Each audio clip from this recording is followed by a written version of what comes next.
Hello, hi, and welcome. Hope you're all doing really well. Hope everyone's having a good time. Yeah, so it's Saturday. Today's streaming day. um, hey, Carnivorous Giraffe. Hey, Darth Revan 2. Hey, Fire Guy. Hey, Con. Hey to Ergo. Hey to Asa. Asa. I'm going to call you Asa. And to everyone else who's in the chat, welcome. Hope you're having a good old time. Hey, Cameron Kirby, welcome. Yeah, so sorry for the late start. Busy day. Was a bit kind of distracted by some other stuff going on. Found myself like away from the computer a lot longer than I expected. So when I got here at 1:45, I had to set things up and then had to finish because I'm a bit behind on schedule today. So sorry for that. Apologies if you've been sat waiting. But yeah, I hope everyone's having a good time. Oh yeah, sorry, yeah. That's because I've got the thing running in the background. It's just kind of waiting for me to do something with it. But yeah, hope everyone's having a good day. So yeah, on the channel things are going well at the minute, I think.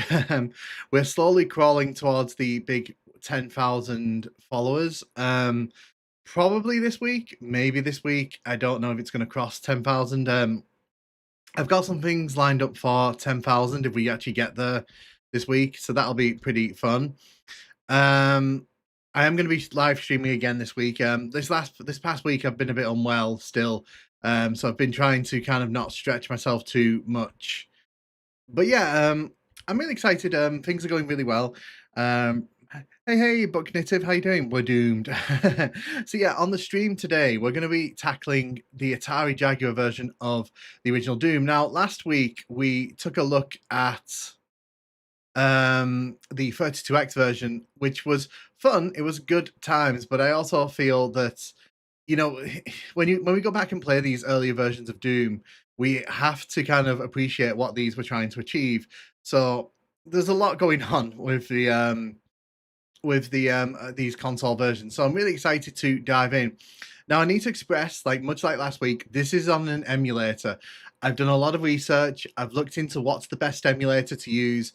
People told me which one to use and such, to get the most accurate results. I don't own a Jaguar, unfortunately. So this is more of an exploration. We're not kind of critiquing the performance today, but we're just kind of enjoying what this is, because this version's got a lot of interesting quirks and such. So yeah, without further delay, let's just dive in, shall we? Cool. So as you can see, this is the demo. Unseen Evil is basically my favorite AnyWAD that works into Doom 64. Yeah, I like that one.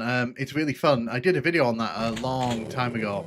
Going to just lower the sound. So the thing with this version of Doom is there is no music. That's probably the big thing you're going to notice straight away. There's no music in this version.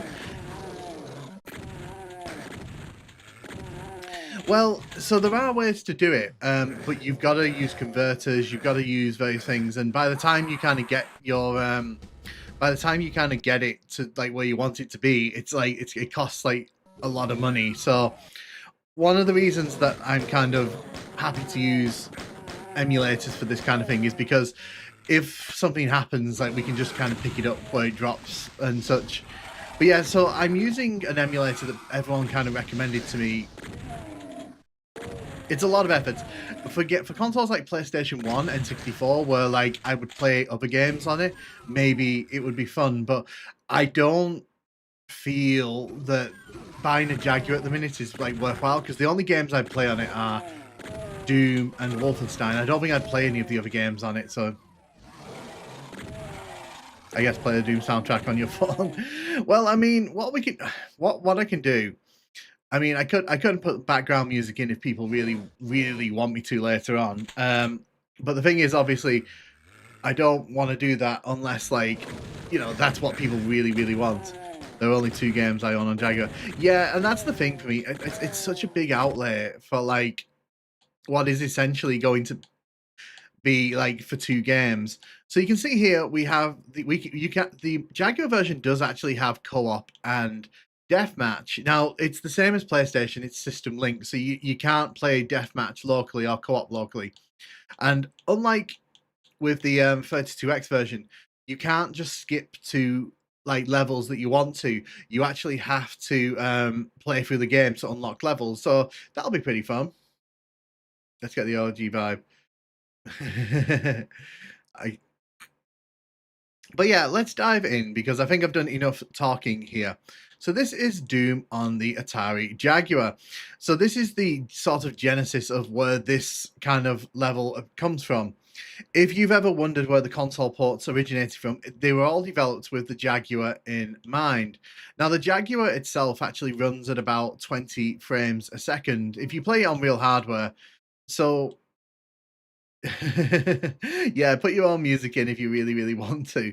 But basically, if you look around, like you can see, there's a lot of compromises with this version, and the compromises kind of it results in a very bland kind of looking version of Doom.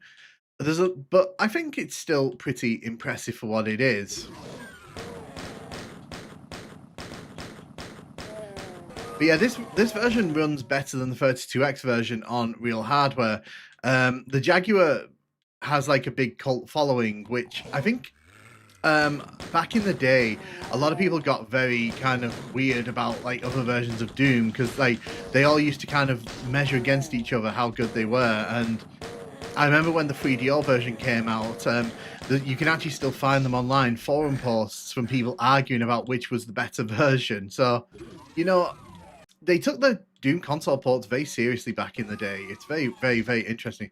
This game now music makes it so post-apocalyptic. It does. It does. Hey, Red Drummer, how you doing? How you doing? Hey, Ultrax, one question. What's your favorite Doom port? PS1 Doom. PS1 Doom is easily my favorite console port. Oop, hello. Which emulator are you using? Which emulator am I using? I'm using the Big P emulator. But basically, the thing is, Jaguar emulation is kind of all over the place. So you have to kind of have to do a bit of tweaking to get it to run how you want. Doom doesn't run well on this emulator natively. So I've had to do a lot of like back end editing to get it to actually run similar to what it should run at.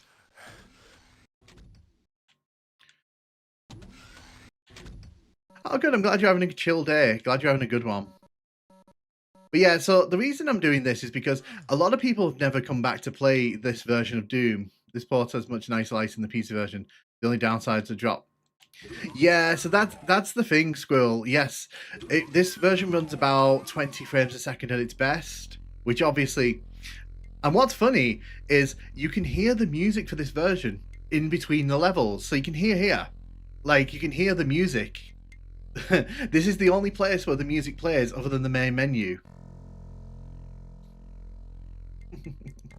Never asking a Thai fan how many bits the Jaguar is. So yeah, you do get to hear the soundtrack. It just happens in between each of the levels.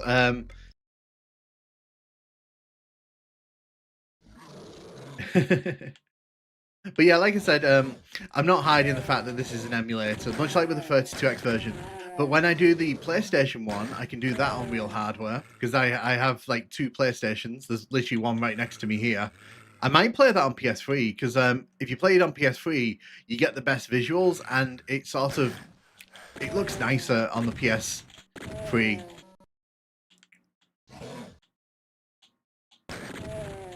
I think it's just because like he didn't. I don't think he had time because remember he was working on this and the 32X version by the time this came out. So my guess is he just didn't have the time because what's his name? Dave Taylor, I think it is. He actually implemented the MIDI playback and he thought it was active, but apparently John Carmack just went in afterwards and turned it off because he said it hit performance too much. least it doesn't have the weird lighting. Yeah, so Doom 64 in North America, unfortunately, it's it's a lot darker than the other versions, and it leaves that version of Doom 64 being really difficult to play.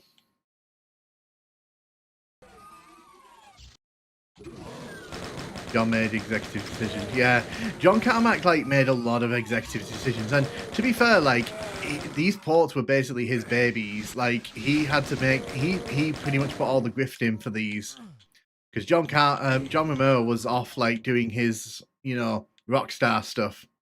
But I don't think this is a terrible port. I think if you're picking between this and the 32X version, it really comes down to can you play Doom without music or not. Oh wait, I just realized part of the screen is off. Give me a second, I can fix that. I just spotted that there. Someone's behind me, shooting me. That's not good. It was an imp. There was an imp behind me taking me out. Give me a second. Just going to fix the screen here for you lot. Huh, that's really weird. Why is it cutting off there? It shouldn't be cutting off there. Just fixing the screen for you guys because I just saw then it's actually cutting off part of the screen for you, which obviously I don't want that. Is that why the chat is frozen? Sometimes you just got to boombox some music in the background. Yeah, I mean, that's one of the things with this version. Unfortunately, it's very technically impressive for what it was, and this became the base for a lot of the console ports, so you can't really sort of hate on it too much. But at the same time, it does have its limitations. Is that why the chat is frozen? That's probably down to the software music. I don't know, to be honest.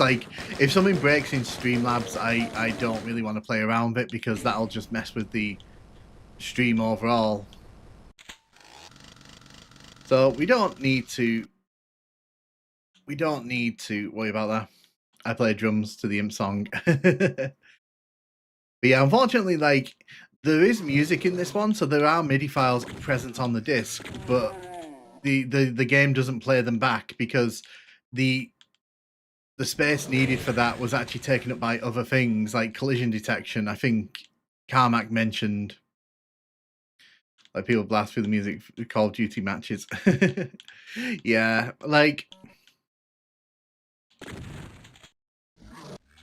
if people, when I do the second playthrough a bit later, if people want me to put some music on in the background, I'm more than happy to do that. I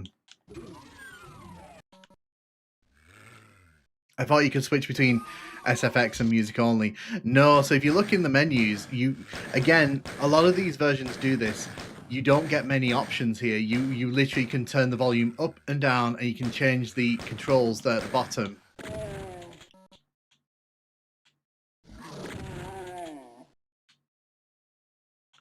Yeah, so people have obviously gone in and fixed it afterwards, and I think to be fair, if you're gonna play these levels, you'd probably go back and play the PlayStation version of the levels. To be honest, those are the best, in my opinion. Those are the best versions of these levels.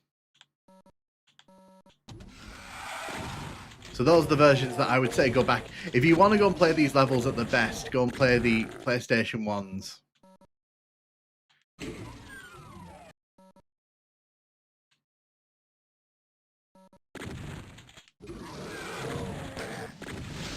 Excuse me. Yeah, the Jaguar was kind of, it does a good job. I think you can't be too critical of the Jaguar port. It's just one of those things, unfortunately, where limitations of the platform made it a bit more difficult for them to put all the features in. But this version is more rounded than the 32X version that we played last week.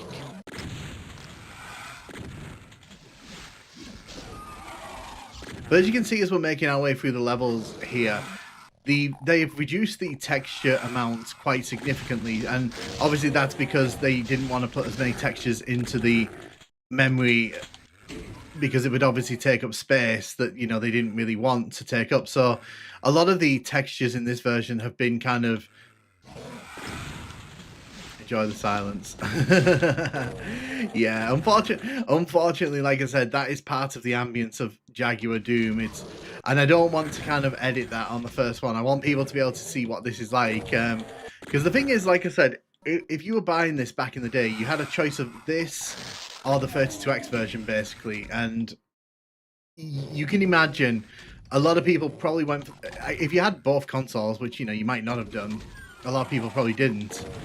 You'd probably have chosen the 32X version just because you want the music. Or you'd just buy it on PC, wouldn't you? Oh. Excellent.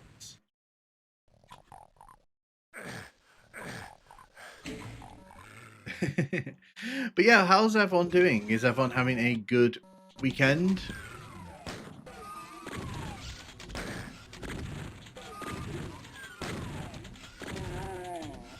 I play sometimes. Yeah, the ambience and the color scheme is unique. Yeah, and I think this is definitely a more brown version of Doom. This is what would have been made in the late 2000s if Doom was made.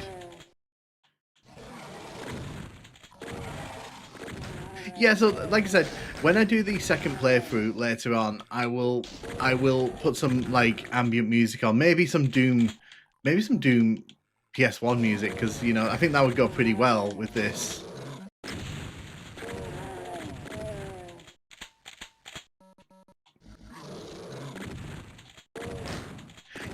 I mean, to be fair, Doom wasn't very well advertised. I've been finding that out as I've been researching the PS1 version. They really didn't talk about the PS1 version of Doom all that much. I can still hear the music. Can you turn it down? I wish. I wish.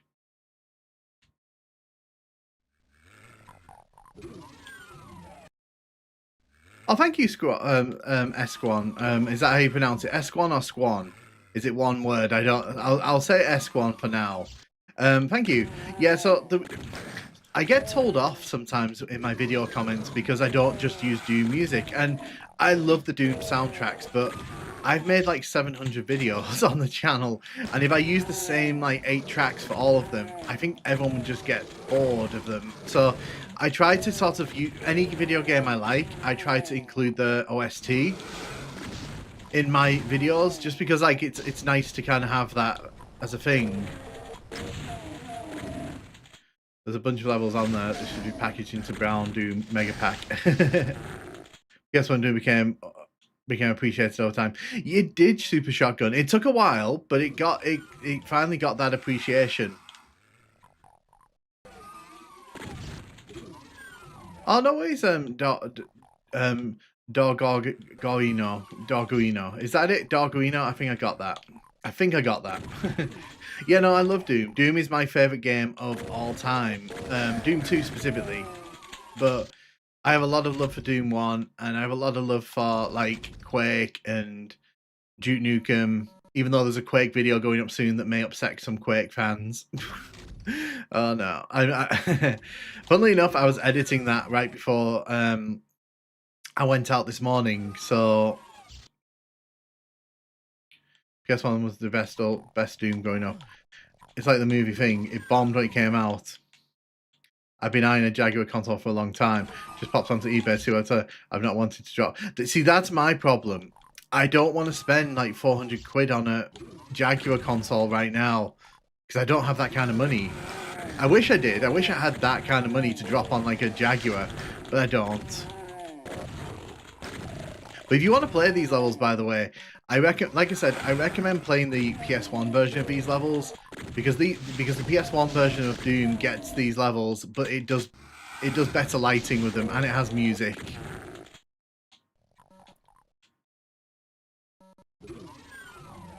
Challenging view is okay in my book, if justified. So that's kind of the thing, Renalicious. It's like, after with 700 videos, and the thing is, like, with the amount of videos I make, I don't really want to kind of keep repeating the like same hits. Because the thing is, it would just get boring for everyone. Because like, I love Doom soundtrack, but there is only so much you can do with a Doom soundtrack. And the thing is, I don't just want to use like the midis off random wads, even though they're good. Even though they're good. Also, you'll notice we've got the Inferno Sky here again, much like with the 32X version. This Doom music is just Wolfenstein on GBA. So I've seen some people say they don't like the Jaguar soundtrack when it's playing, which I kind of get. I think that it really comes down to personal taste, doesn't it? We're going to switch to the rocket launcher here.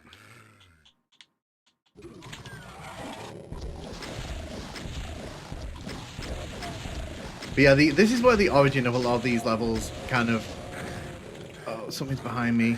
Something's behind me. Oh no, something's behind me. Something was behind me on the stairs there, and it was stopping me from going up. I think it was that shotgunner there. It's the granddaddy of console Doom.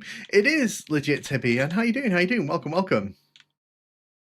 Wish the bubble shotgun would do one shot like it in the wads. But yeah, a lot of people haven't played these versions of Doom. That's one of the reasons why I like covering them, because even though like it's just more Doom, there's a lot of interesting things that goes on in these versions that makes them really fun to talk about.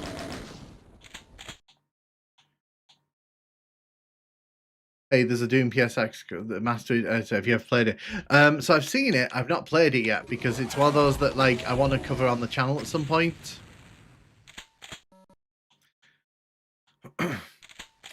I would imagine that the sewers level, Sir Loins, is probably in the WAD section. If you go looking in the WAD section, you'll probably find it in there. Yeah. So yes. So in the PS1 version of Doom, the guy that made it, was his name Sealer. I was writing about this last night.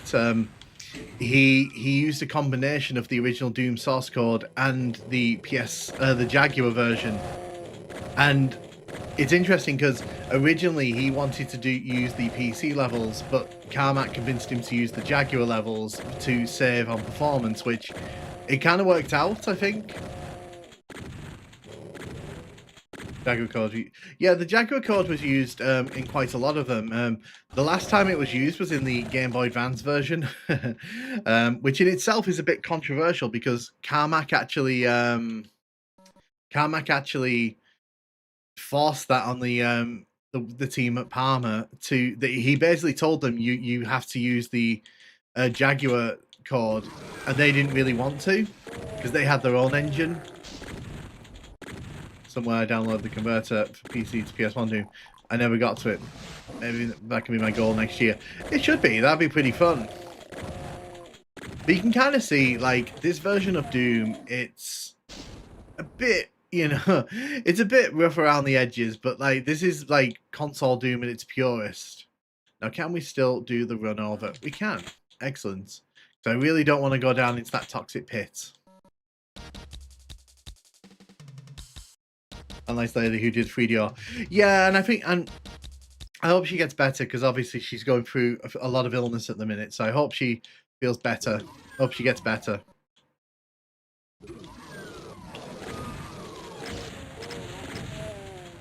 But yeah, unfortunately, like, this version is very technically sound. It's just you kind of have to get over the no music thing. If you can't get over that, then you are pretty much like you're pretty much not going to enjoy this version. Becky was a powerhouse.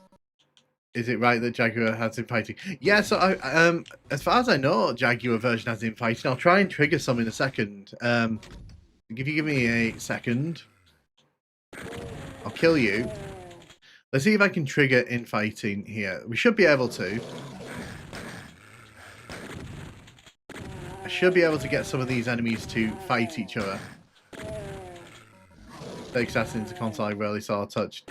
So I've never actually played a real Sega Saturn. That's one console that I've never come into contact with. Oh, thank you, Elaine. Thank you Thank you, thank you. I appreciate that. Thank you for the super chats. That's really lovely of you. And no, it's a pleasure.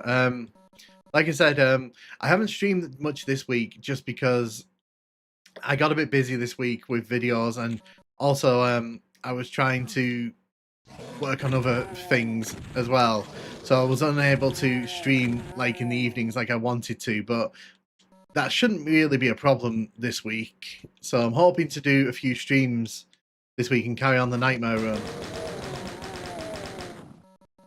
Can a Virtual Boy run Doom? Probably. Someone's probably tried. I think Jaguar is easily the best of the first round of pods. Oh, definitely. Compared to the 32X version, this is like so much better.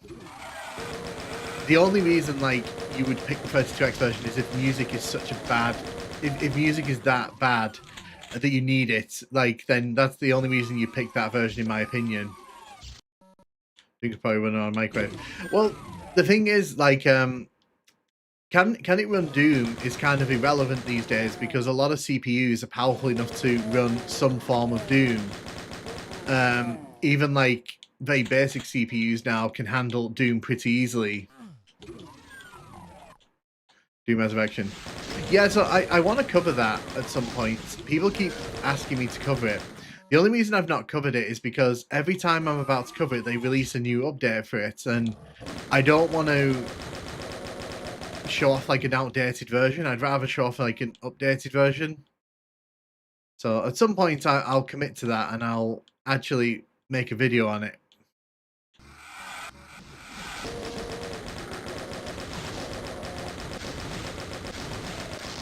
Oh, there's an imp behind me.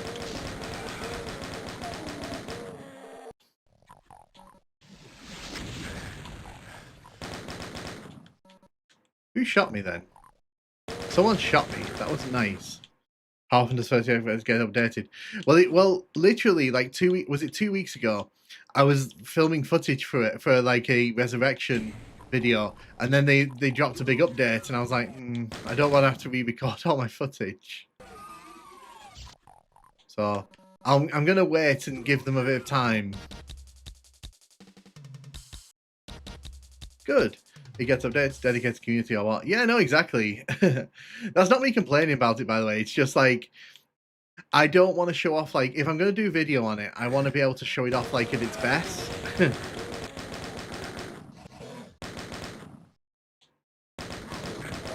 Hey, Legendary Metal Games, how you doing? How you doing?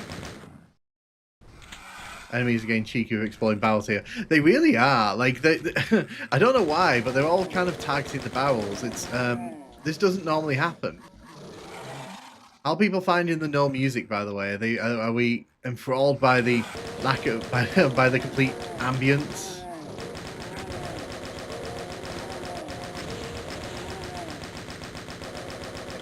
Out.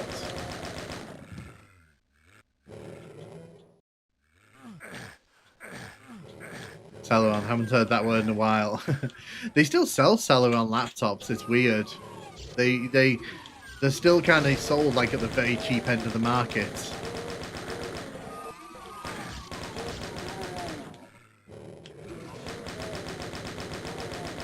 Yeah, I think luckily, like, I think it's because obviously like we're talking, and obviously it's. I think the game sounds in Doom are just like that fun.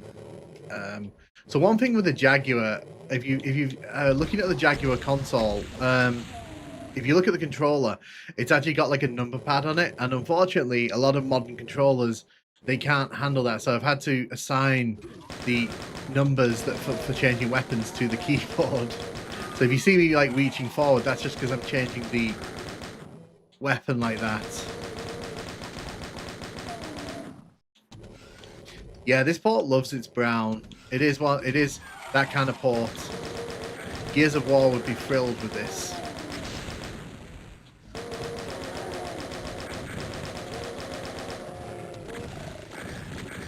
Oh no, I might die here. Oh no, I might die here.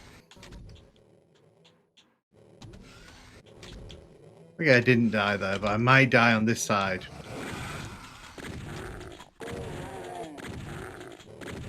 I'd like not to die, because I'd like to keep all my weapons, but...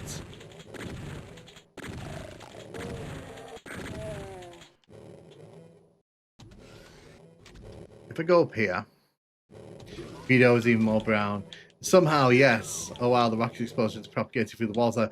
It did. So if you looked out when I was outside, when I was shooting at oh, that's probably not my brightest idea. Just in case in case I do that by accident. When I was shooting against this wall here, you'll have noticed that it was actually doing damage even though it wasn't aiming at the enemies. It was actually killing the enemies even though like the rockets were going off against that wall. Without music is true hell. This is a true hellish experience, I agree.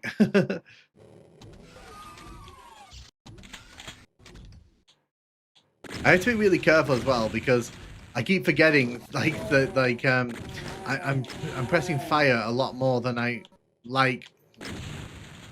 You know, you streamed, but hell yeah. Yeah, so I do stream. I used to stream a lot more than I do at the minute, but I am trying to get back into the habit. So yeah, I'm doing the console ports here because I feel the console ports don't get enough love in the community. Well, that was rubbish, wasn't it?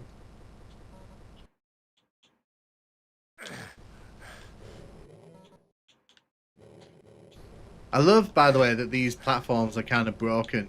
You have to step off them to get them to go up. It's kind of magical. You kind of have to step off them. Like I said, it's magical.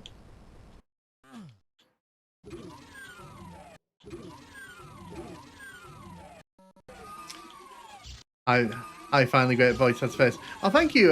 Same is it C-Mush Dron? Oh, hello. Lovely vids. Oh, thank you, Pants. Thank you. I appreciate that. Nice to see Saturn players get the doom they deserve. I'm looking forward to covering the Saturn version. I've not talked about the Saturn version a lot on the channel.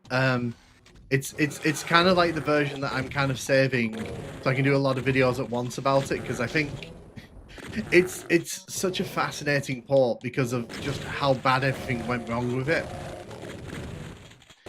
Because in my opinion, that's among the worst. Like that is easily among the worst of the console ports.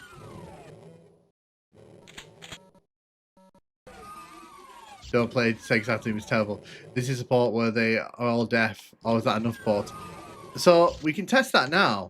Because I can shoot here. Because there are enemies. So you can see there. I think the enemies are deaf in this version. Sega still tried hard. We can never do what Nintendo did.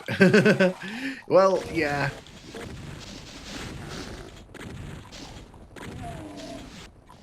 Quite similar looking.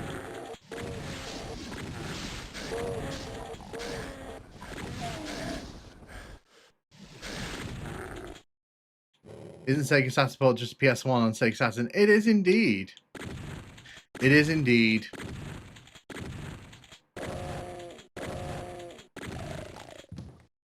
Yeah, so Saturn is just PS1 version minus the coloured lighting, and that was done at the behest of Carmack, who kind of he didn't want any texture warping in his Precious Doom, which yeah, so it caused a lot of issues.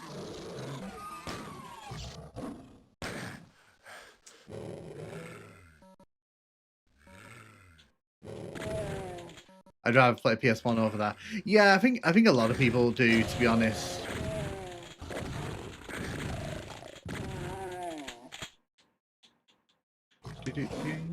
Ooh.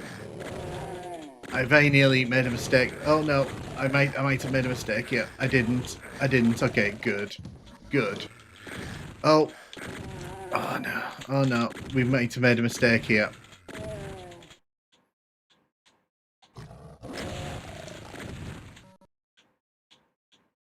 Okay, I'm gonna destroy these barrels because I think the worst thing I do is I don't look after myself. I don't look after Doom Guy very well. I'm trying to think if there's any health.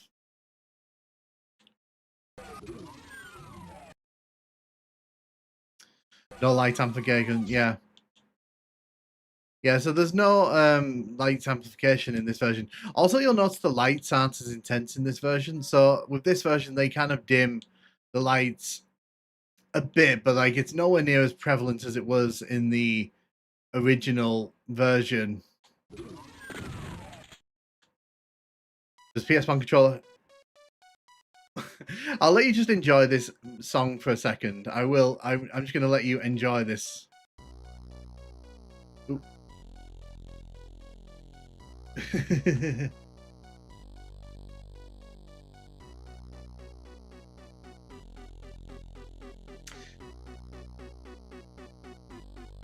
Yeah, I can read what you're saying. I'm just not going to read what you're saying because you were kind of being weird.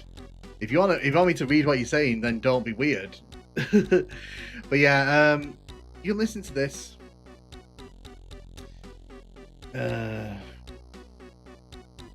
Give me a second.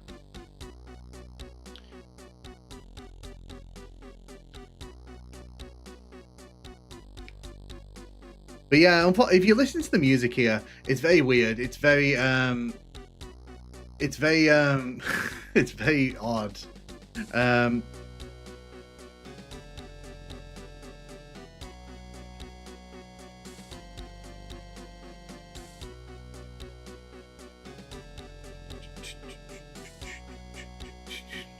Give me a second. Just sorting something out over here. But yeah, that's a weird beat. Yeah, Twitch spammer is funny. Final Doom PlayStation version has coolest animated skyboxes. Well, to be fair, Legendary, what happens there? A lot of the skyboxes are reused from the PlayStation version. Give me a second.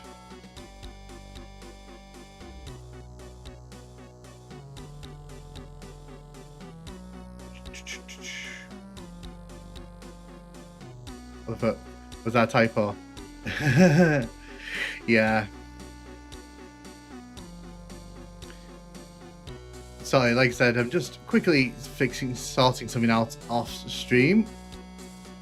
Sounds like a bad MIDI. Yeah, so it's the implementation of this is very odd, isn't it? It's very very awkward.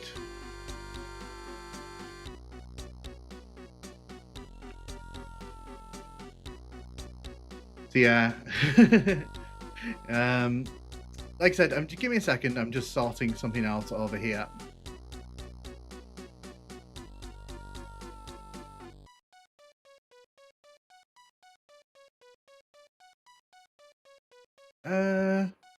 Interesting.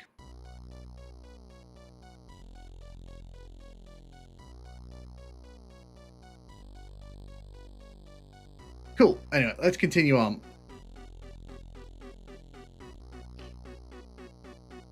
Let's continue on.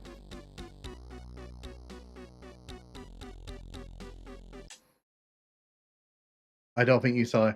I typoed in a slur. That's fine. If I know you didn't mean it, I'm not going to ban you over it. But I would edit it out because YouTube and Twitch can be very picky about that kind of thing. Jaguar is fairly unique in. It is. Wait, did I nearly just walk through the wall there? There was a moment I nearly walked through the wall there. That was very odd.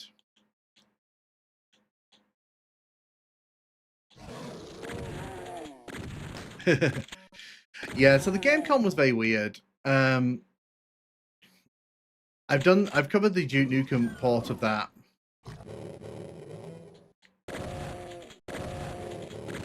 Yeah, Doom 2 is a good game. It's my favorite game of all time. I prefer the mechanics of Doom 2, so I prefer the enemies balance in that, but I do like the levels of Doom 1 as well.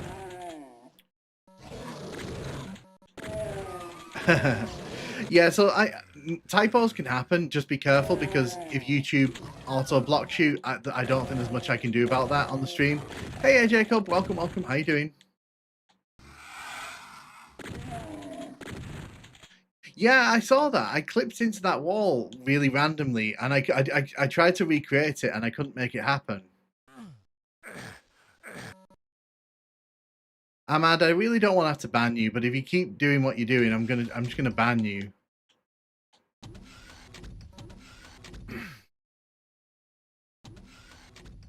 I also kind of like how intense the green is here. Silent Doom. Yeah, this is silent. I went back and watched it. Yeah, it's weird because like as I was talking, like he was sort of phasing through the wall.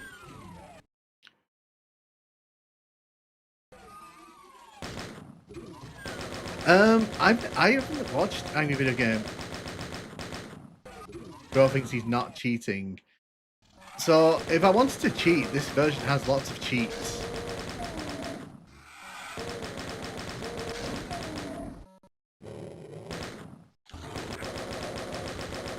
Jaguar Doom offloaded the collision detection DSP, which it normally does. No, like that shot. It looks like a horror game with no music. Yeah, it's a weird version. This one, you kind of have to, like I said, you have to have the stomach for this version because it's very weird. So I think Casino did a video on soft locks and such a few weeks back, and I think like if you want to see glitches and such, that'd be really, you should go and watch that video because it's really cool. That computer texture looks so weird. Are there any people watching the portrait mode? So it seems there are some.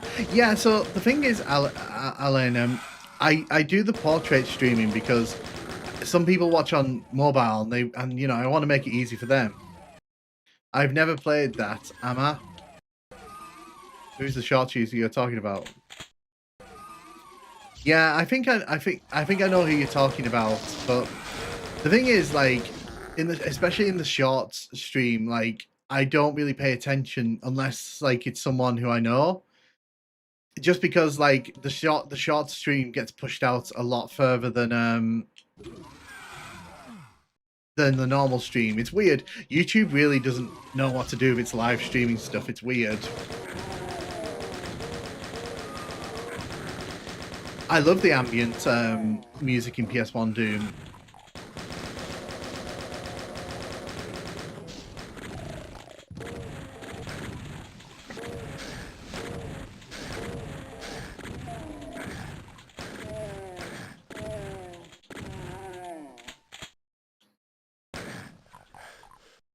Right, I'm sorry about that, Elena.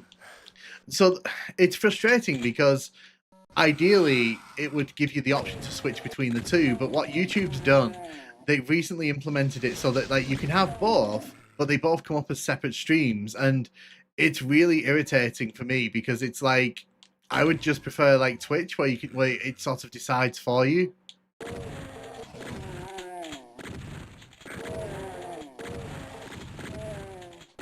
Oh, thank you for the subscription, Seamus. Is it Seamus or Seamus? Again, I don't want to mispronounce people's names, but like at the same time, I'm really bad. If you've watched any of my videos, I regularly mispronounce people's names if I'm just reading off screen.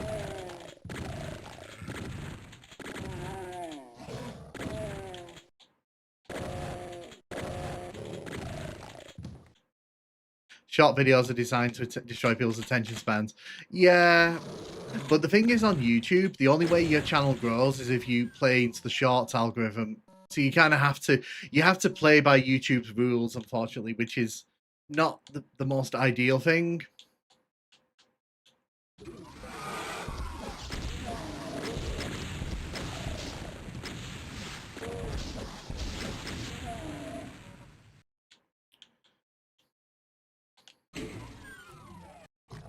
Well, it's because they're in the shorts feed. If they were in the main chat, I would like maybe be a bit more annoyed, but it's more exposure. I'll let you listen to the music a bit.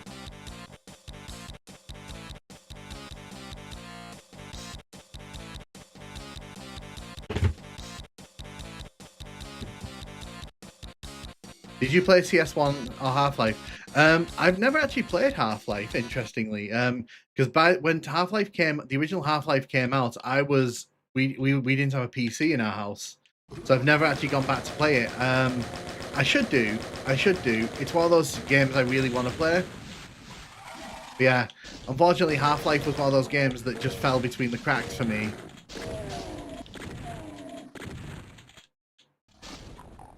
I like your shorts. I think you've done really well with them, especially the quick fact series. Yeah, I was surprised by how well those have done. And for when I hit 10K, which is going to be probably in like the next week or so, I'm probably going to make a video where I talk about like things I've tried, and I'm very surprised that like Doom fact series has done as well as it has, because shorts never do well on my channel, and then like this last week, it's like shorts have done really well on the channel.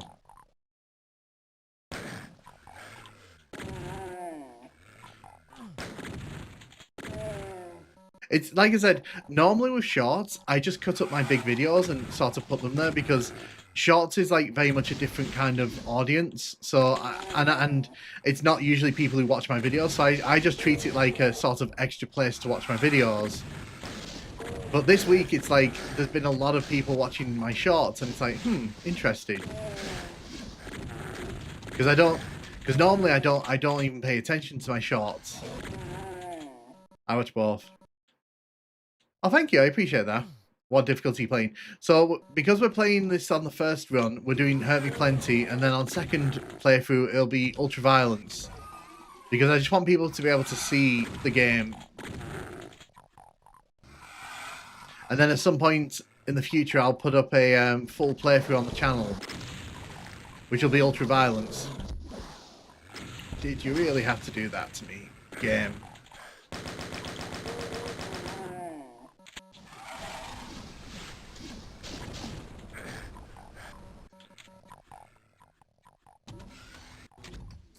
Oh, thank you, six speed. Thank you so much for that. There's a joke about your shot somewhere in there. Oh, thank you. I appreciate the super chat. That's really lovely of you. Thank you. That's really, really lovely. Shorts are good when I have free time, but I do not dislike long videos. So the thing for me is I like doing longer videos. I prefer doing long videos.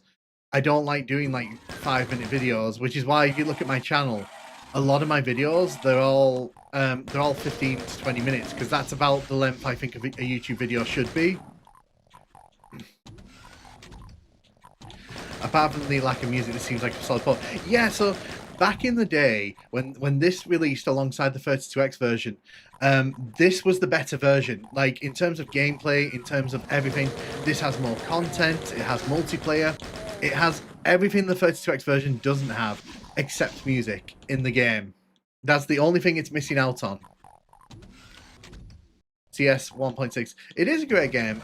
I did play, was it Counter-Strike 1.6 I played back in uni? Because I was in a clan when I was back in uni, like, years ago. Like,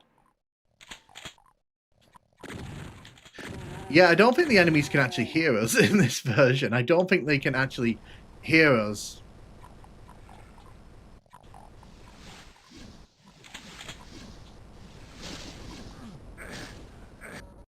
You can have as much patience. No, I mean, for me, it's just like, I just want to have a chill time. Like, I'm not one of these people who likes to shout and go, you know, there's a lot of people who shout and scream on YouTube and Twitch, and that's great if they want to do that, but I don't like doing that. That's not my style. I just want to sit here and play old games.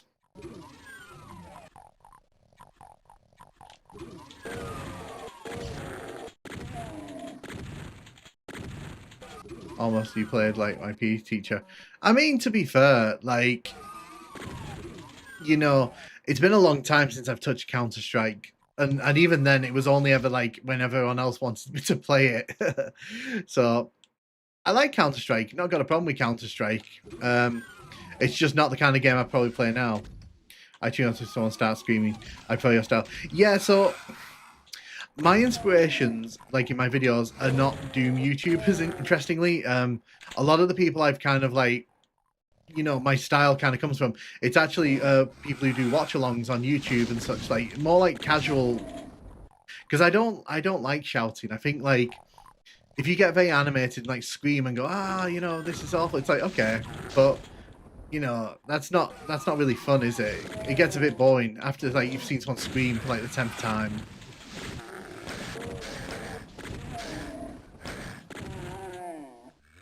But the thing is, like, I think like everyone's got their own style, and I think there's a lot of great content creators in the Doom space. That I would say that like there's the Doom community is very varied.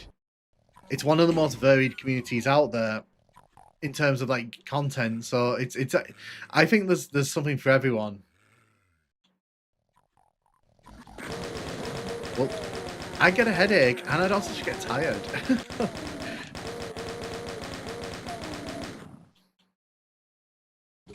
I've never played that game, unfortunately. It's time to work. Have a good one, Eric, and stay safe. I wish Beef G would make a video about levels that change throughout different Doom versions. Yeah, like I only came into the videos recently, but I do like Beef G's style. I mean, again, I really like that the Doom community has a lot of different kind of people doing different things.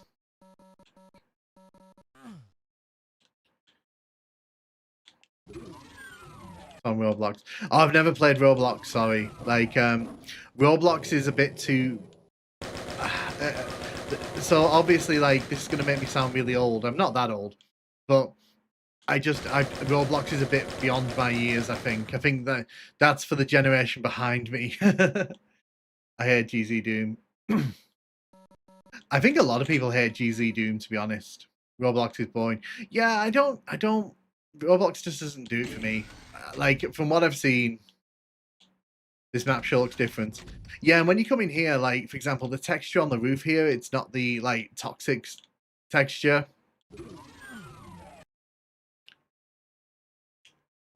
Look, you see as well, the enemies can't hear us here, so we can basically line ourselves up here perfectly to take out one Baron at a time.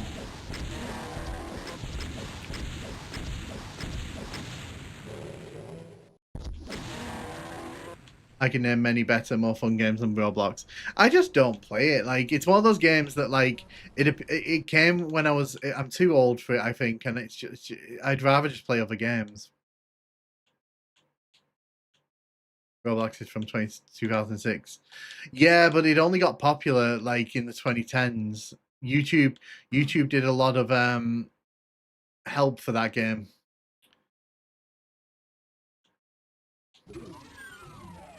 There's a sphere there.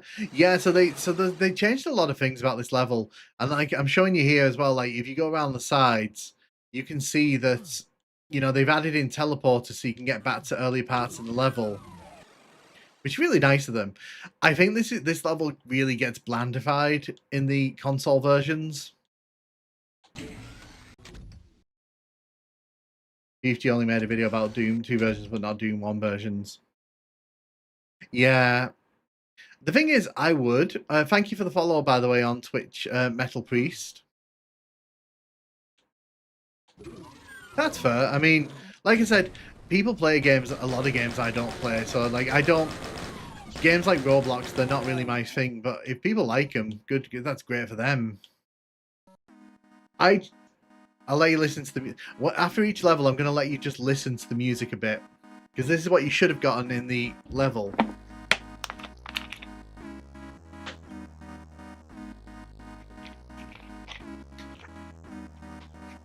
Are you playing on a smart fridge? No, I'm playing on an emulator. This is what 20 frames a second looks like. Well, about what 20 frames a second looks like.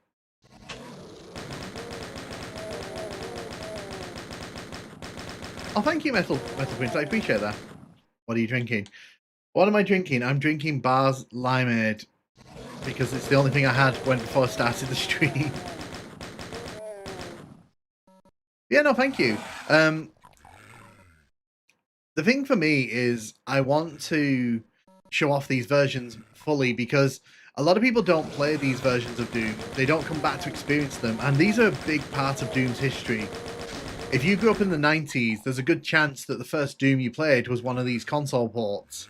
So for me, it's kind of important to sort of look at them, appreciate what they were. Even the bad console ports, they at least try something.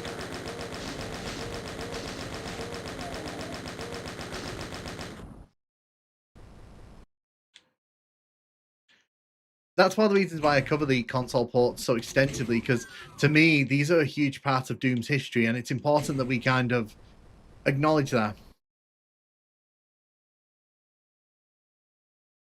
Yeah, I get what you're saying, German. I get what you're saying, because he was working off the bones of Hall's work.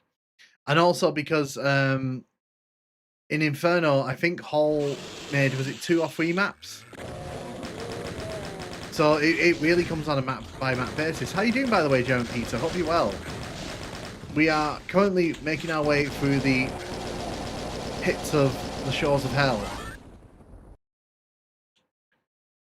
My first Doom. My time. Oh, nice. So it's just after 6 where you are. So it's just after 5 where I am here. So the thing is, Alain, like I said, when I hit 10,000, I'm going to mention what I'm going to do with the non first person shooter videos. So there is a plan for that.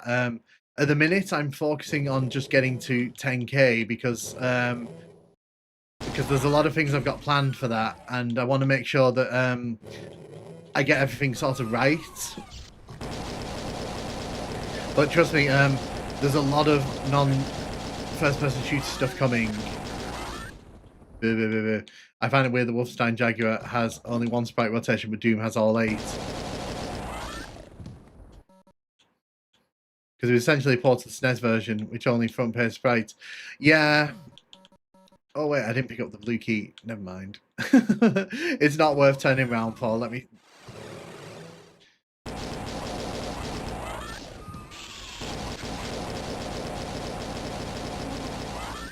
Excellent.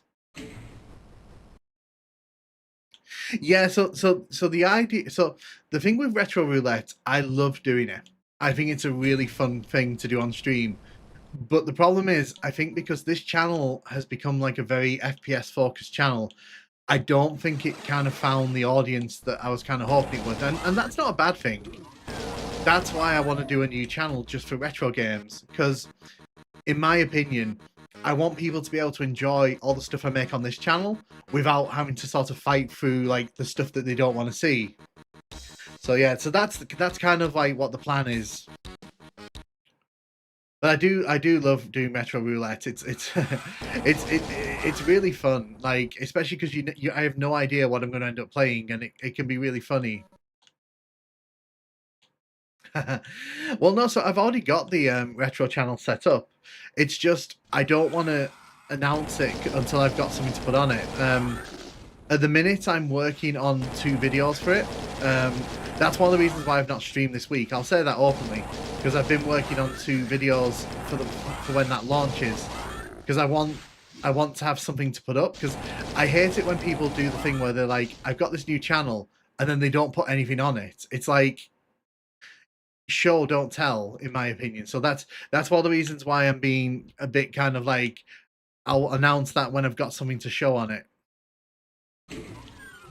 Yeah, no, like I said, I'm really excited because I think people who want to see me do talk about like Nintendo games, like Pokemon games, like Legend of Zelda, all those kind of games, I think they'll enjoy that. And it doesn't stop me from making the Doom videos, the Duke Nukem videos. I've got a Quake video that I'm making at the minute. It's really fun. Like, the Quake video is a bit critical of Quake, so I'm editing that down to be a bit nicer to Quake. Because but yeah, there's a lot of things I want to do on this channel, and I just don't want all the stuff I want to do on this channel to kind of get lost in other stuff I want to do. Miss Pac-Man made my day last roulette. I really enjoyed that. That was the Game Boy version, wasn't it? I remember that. That was fun. I actually enjoyed that. Weirdly, I enjoyed that by the end. I was really into that. What are some of the videos you're going to make videos on? So I want to do a Majora's Mask video. I want to do like a proper video essay, like a proper long video essay, just talking about Majora's Mask, why I like Majora's Mask. I want to do some Pokemon videos. I've got some Mario videos that I want to make. There's a lot of stuff, like, it's stuff that just wouldn't fit onto this channel. I've not decided yet if the Tomb Raider videos are going to go there or here. I think they'll go over. Doom 2, Quake, Duke Nukem, I all played on PC, yeah. But like I said, it's I'm just planning it out in a minute. It's I don't want anyone to feel like I'm forcing people to sort of subscribe to too many channels. That's why I'm taking my time with it to make sure I get it right. Pokemon's early history is wild. It is, and there's so much you can talk about with those early games. And I wanna do like a video that I really want to make. I want to capture all 151 Pokemon on a real cartridge. I've never done that, and that's something I really, really want to do. But I don't think it would do well on this channel, that Nukem guy, because I don't think people would enjoy that. I also want to pick up the reviewing all the NES video series. For those who don't know, about 2 years ago, I started a series on the channel where I was going through all of the Nintendo Entertainment System games and I was reviewing them, I was doing playthroughs of them, and it just died. Like, I think it got like 150 views. So it just died on this channel, which is fair. I thought it might, and it did.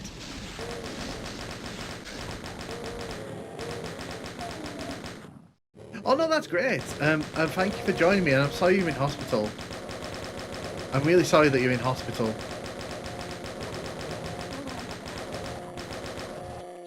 Yeah, so just fun little videos like that. That's the kind of thing I want to do. Oh wow! I didn't know we could actually step into here. that's not that you can't do that in the PC version.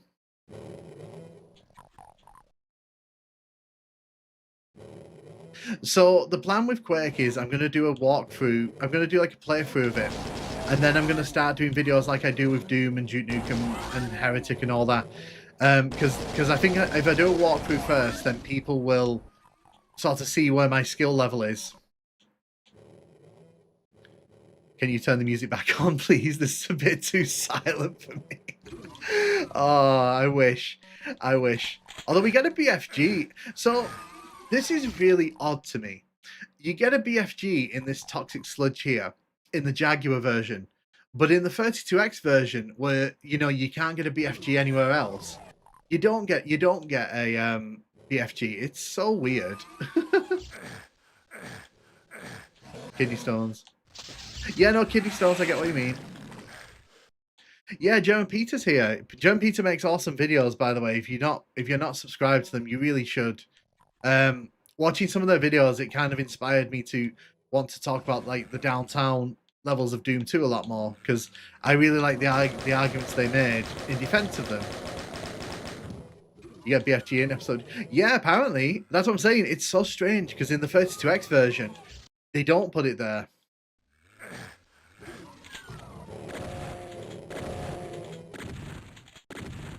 You can stop glazing. I'm not going to sleep with you, sorry. That's fine. That's fine. I mean, I want to make a joke. I don't know if it's stream appropriate. Nah, German Peter can have anyone they want. That's where the glazing stops. Yeah, like I said earlier on, one thing I really like about the Doom community, there's so many different kinds of creators. There's not just like one type of video being made. There's a lot of videos being made, and I think that's one of the strengths of the Doom community.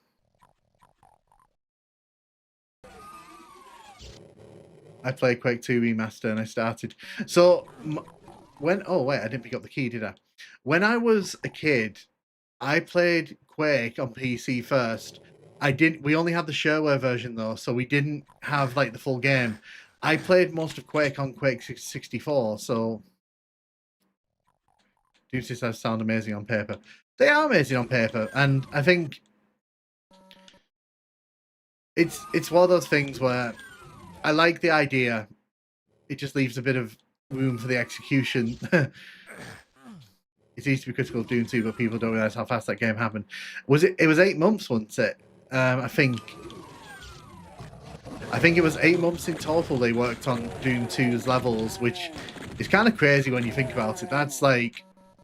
And you also have to remember, John Romero was busy being like whatever. He was doing whatever he could to not work on his levels.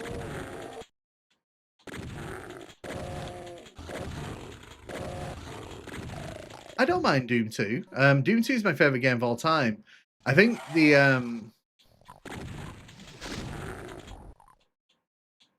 I love the John Romero Diva. Oh, but he's such a sweetheart now.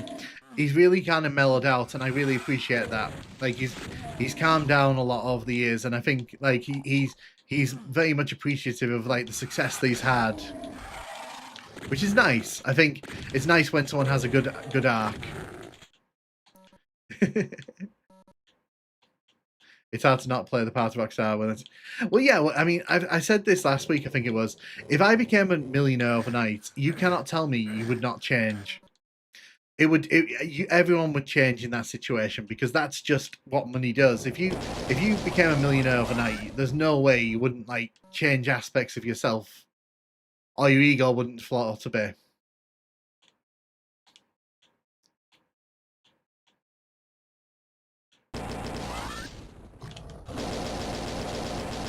Yeah, exactly.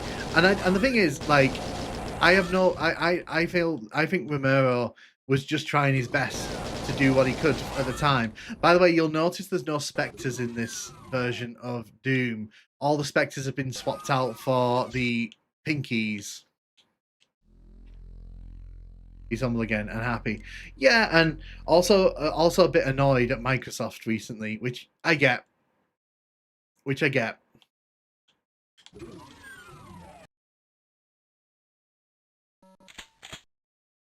I love Carmack's long form videos. He can talk in depth about anything. Yeah, so I think Carmack's a bit more weirder because some of the stuff he's done, like, it doesn't, you know. But like, as the guy who made Doom's possible, you know, he's a genius.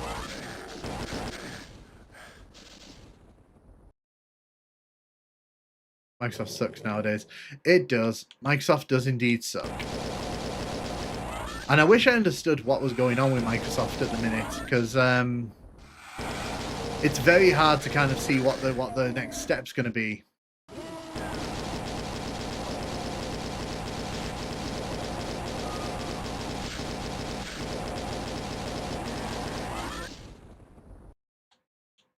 But it is what it is. Like, Microsoft, they're doing what they're doing. To reference your recent tier list. So my thing with Metal Priest, sorry.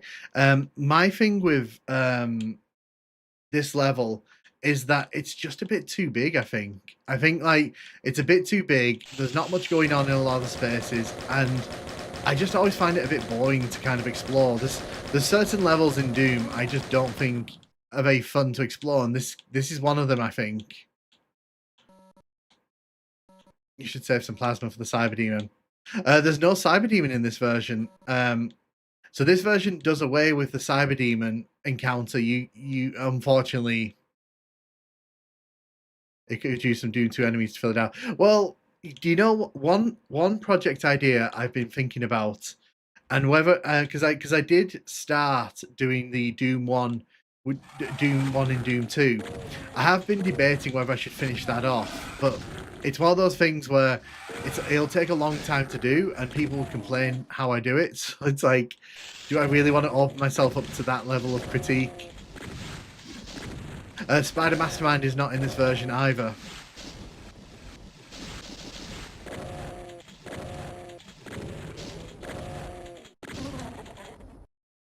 I maintain that if Carmack was interested in chemical weapons instead of graphics, there'd be very few humans right now. Did Doom have a bunch of hype? Yeah, so on the 1st of January 1993, id Software released a press release that basically said Doom is going to be the best game ever. The press release is actually still online if you want to go hunt it down. But they basically said, like, this is going to be the best game ever. And then, like, they kind of delivered on it. So there was a lot of hype for Doom before it came out. Oh, thank you, Mystic. Thank you. How you doing? Welcome. Did you... Yeah, so back in... You should read Masters of Doom to find... Oh, it's a great read. Yeah, I do recommend reading Masters of Doom. And also Romero's book, Doom guy life in first person, 2023, I would read that as well. Getting Carmack's insights into a lot of what was going on at id is actually really interesting. Because obviously he has a lot to say about a lot of the stuff that was going on back then.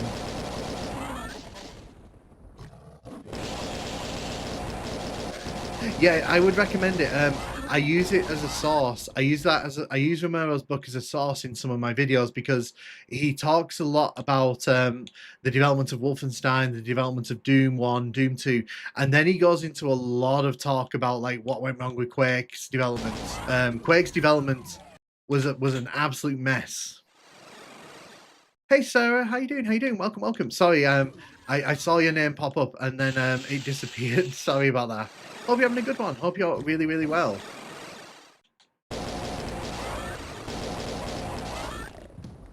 I love No Rest for a Living. No Rest for a Living was cool. I like it. I know some people don't. Some people think it's a bit too like over detailed and such. I like it though. I guess John was being humbled by Daikatana was a canon event. Yeah, I think the whole thing with Daikatana really put in perspective that like it wasn't just him that made Doom a thing. But yeah, I would recommend reading Romero's book. It's a fascinating read. It's a very fascinating read, and it gives you a lot of insight into like what was going on behind the scenes at id Software. Because in Romero's eyes, he was just helping the team out by doing all these other things, but obviously, you know, the rest of the team didn't see it that way.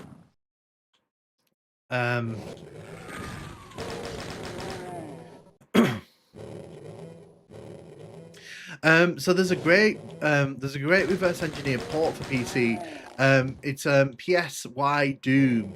If you want to play PS1 Doom, I recommend doing that on PC because it gives you a lot of customization options. If you want to have like an authentic experience, obviously, DuckStation plus, you know, Doom 1 on PS1 probably the best way, easiest way to go on that. But if you want like a version that's a bit more kind of like changeable, I recommend that.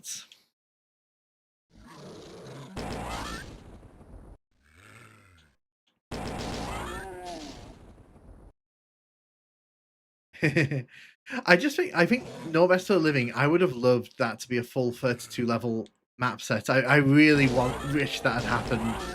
But unfortunately we were not destined to get that, and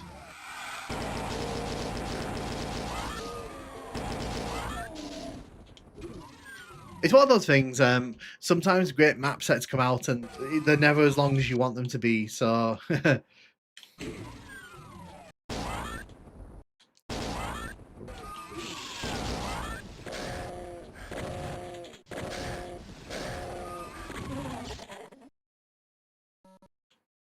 yeah, I would have loved No Rest for a Living to be a full 32 map set, but obviously that was never going to happen in the scope of the project at the time.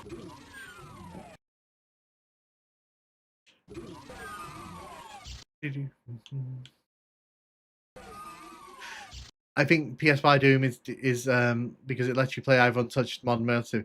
You pick it up and says, I want to pick it up.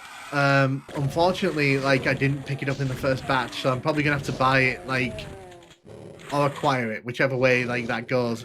I would love to support it though, because that's the kind of thing I'd love to see more of in the Doom community. Like more official like remasters of old ports. That would be really cool to me. So you can kind of see here in the Jaguar levels, they've taken out this pit over here. I assume they've done that because nothing really happens in that in.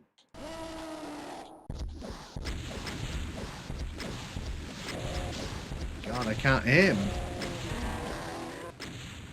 One thing I noticed with the and Counter-Strike Condition Zero is Castle, Here We Come Easter eggs.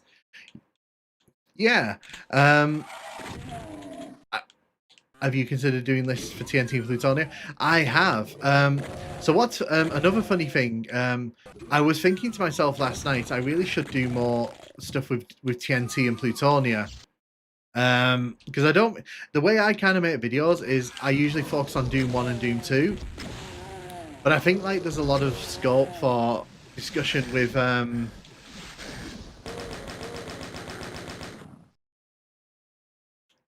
I find those pits to be pointless. They really don't serve a purpose. If you kind of look at come out here, the only reason that you would drop down there is because you want to go into that room with the armor. But you can literally come up here and go into the room with the armor. So it's I don't get that. I don't get that as a design choice. Very low frame rate. So this is because we're playing Jaguar version of Doom. So the real hardware version of this runs at about 20 frames a second, which I think this is about 20. We're hovering around 20 frames a second here, which, you know, it's fine. This is pretty indicative of the experience you'd probably get on real hardware. Better than the 32X version, but a lot worse than the PS1 version. Have a good one, Metal Priest. Thank you for stopping by. I really appreciate it.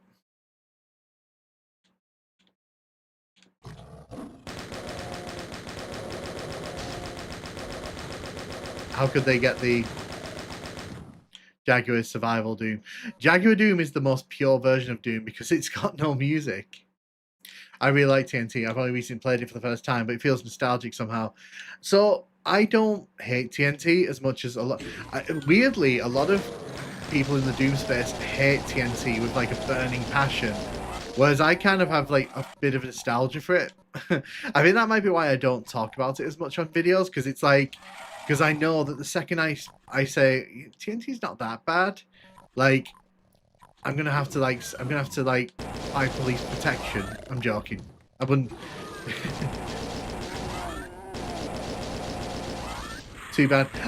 So interestingly, Ren, if you look on my channel, someone actually ported over some of the Doom 2 levels to Jaguar, and it actually runs on real Jaguar hardware because it's a mod of Doom 1. So if you want to have a look at that on my channel, there is actually a fan version of Doom 2 that runs on Jaguar, which is pretty neat. Although obviously it's not officially endorsed.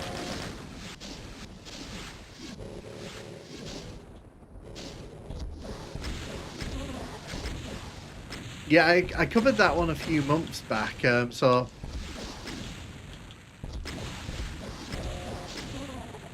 Okay, that did not go as well as I'd have liked it to.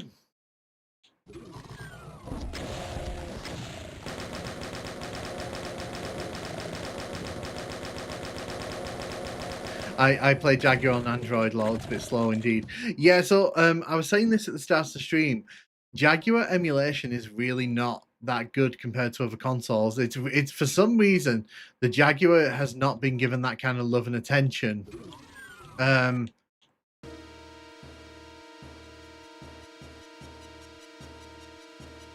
I'll let you have a quick listen to the music between the levels.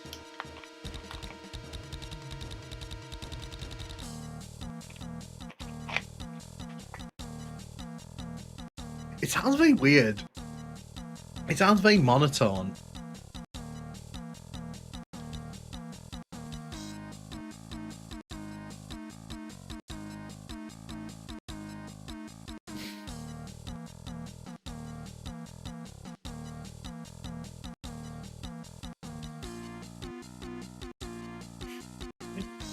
It sounds really depressed. It sounds like really depressed version of the song.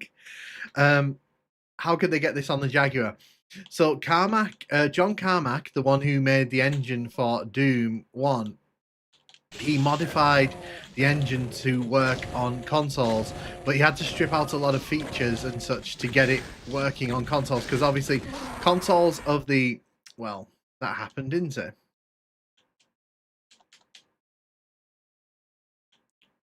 Because consoles of the early 1990s, they couldn't really handle Doom.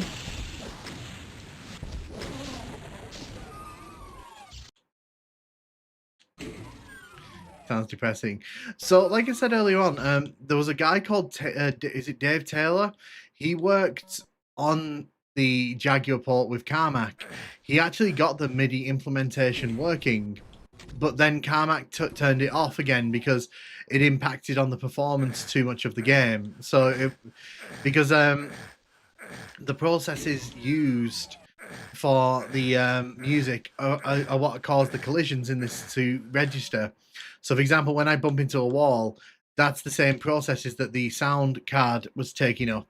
The MIDI engine was taking up. Video is a massive luxury back then. Nightmare Pistol Star Flat Bash. I know, right? I know. Luckily, we're not doing that. Luckily, we're not doing that today. God, can you imagine?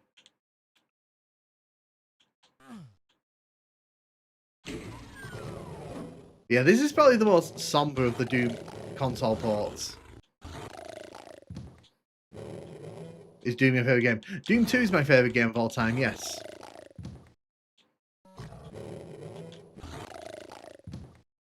I remember playing the Ultimate Torment and Torture. It came across the Unreal track.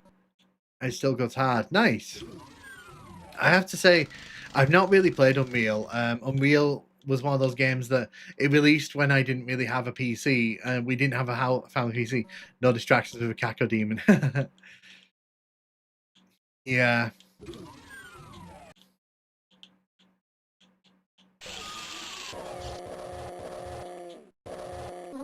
There we go. Why was that so difficult? Why didn't I just do that? Oh, wait, we didn't have a Berserk, did we? But yeah, Doom is my favorite game of all time. I played this since I've played this since, was it 95? I think that's when we got the PC in our house originally, and that came with Doom. It had Heretic on it. It had Duke Nukem on it.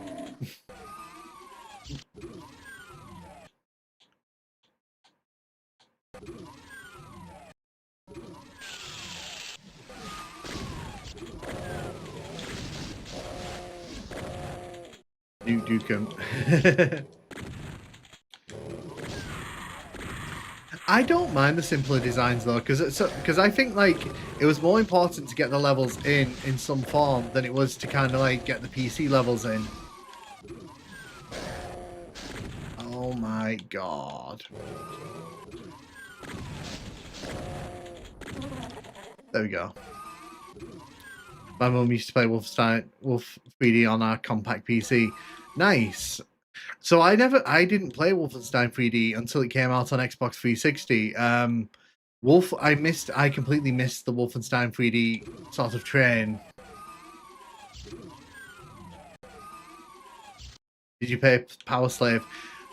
So I remember Power Slave. I think we had it on our PC, but it ran like ass. I remember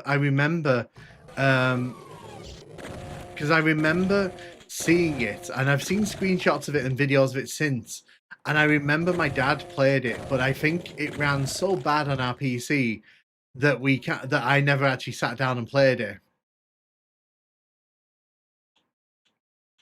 I remember a friend telling me about. I remember in year one we had a show and tell, like every week, like we had a show and tell, and it was my turn to do it, and I took in Doom. I took in my big box copy of Doom, was it Final Doom? Because if you don't remember, back in the day, they used to have the like big box versions of Doom. I had Final Doom, and I took it in because I was really happy I got it for Christmas, and I talked about what you did in it. And I remember Miss McKeegan, the teacher that we had, she was like horrified, and she took it off me, and she wouldn't give it back until my mum came and picked it up at the end of the day. And she was like, I don't want him talking about that in the classroom anymore.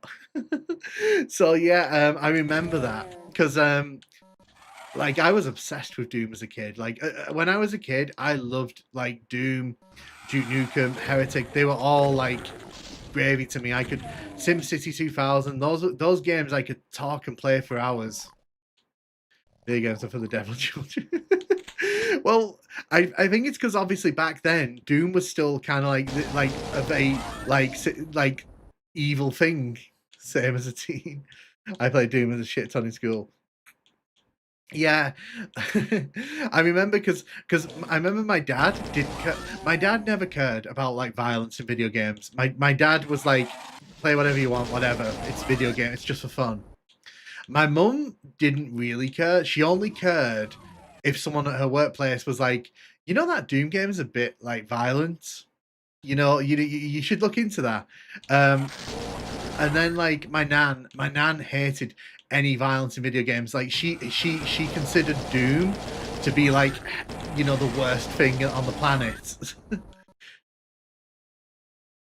Yeah, so but like I said, my dad didn't care. Like, so like I'm very grateful to my dad for not caring. Like I said, I remember Power Slave. I think I remember because my dad got it running, but I think it ran like doodles on our PC. And I remember, I think I tried it once and I was like, I don't like this, so I just stopped playing it.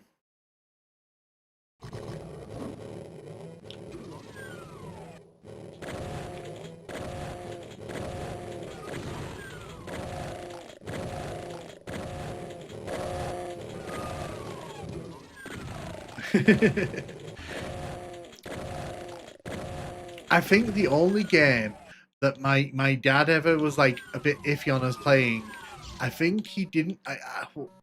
Was it Resident Evil 2? I remember we had Resident Evil 2 on PlayStation 1, and he was a bit like, that's a bit grim, that.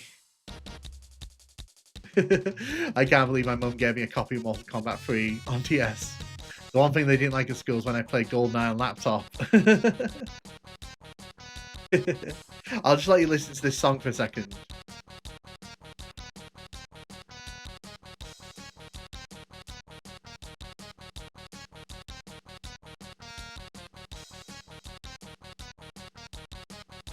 One of the games I had the hardest time with Shadow Warrior. It ran like the first game my dad got, and then 64 was Duke Nukem 64.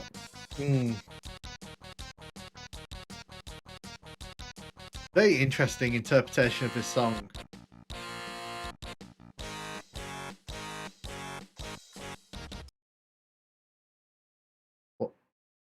Resident Evil 2 and Mortal Kombat. So we never played Mortal Kombat, but we did play in our house. Tekken was king. When we got the PlayStation, everyone loved Tekken. Tekken was like the king of our house for like a good year. So, Tekken's not even that violent, but like, yeah, we used to have tournaments and everything. That was a good time. That music sounds awful. Hey, YS buddy, how you doing? Welcome. Hope you're having a good one. Oh yeah, any Shadow Warrior content coming up?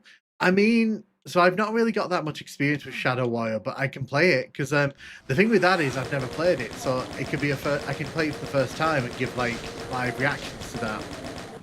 I've played Blood though. Unfortunately, I've already played Blood a lot in my life, so I can't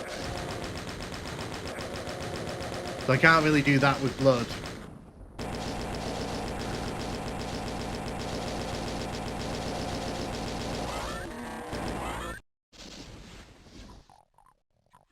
So you use random pictures in Doom ports? I don't.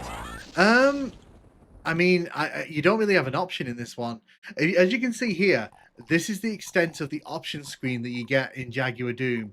You can turn the volume up and down, and you can change what buttons do what. But other than that, I don't really get to choose like pitch shifting and all that. Dave afternoon shower. I bet a lot of people like don't show like traumatized, but found it cool or just confused. I think like because especially in the 90s, I don't think people actually appreciated like how violent video games could be. So I think it was just some people were just like, it's just entertainment. Kids don't care, do they?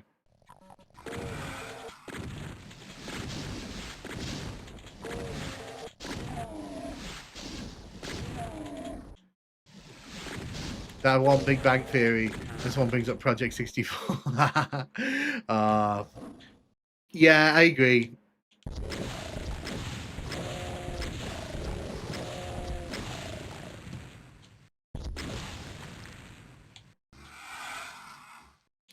N64 emulation was bad at that time, but we didn't know better. You have to remember, like Project 64 was probably the only good emulator at that time. Like, at least like from what I could find, because I remember there was other ones. But like Project 64 was like the one everyone used to sort of point to.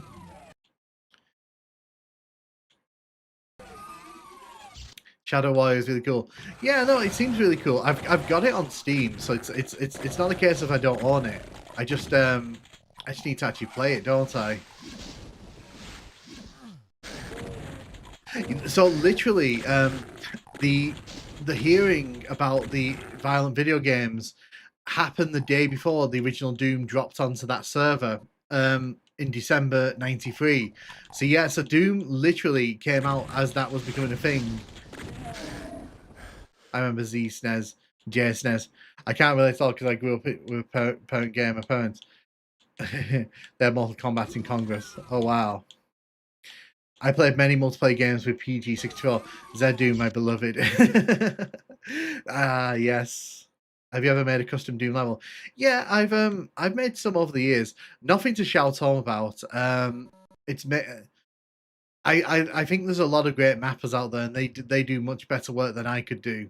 I can edit maps though, so like I can so like if I want to do like for example with the Hellkeep video, I did all that myself, and I can make maps from scratch. I just don't.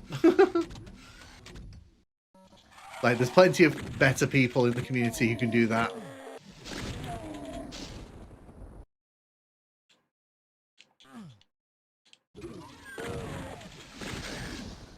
If I look at some of the others he redid Hellkeep. Yes, I did actually redo Hellkeep. Although looking back, I think I should have been more ambitious with that level.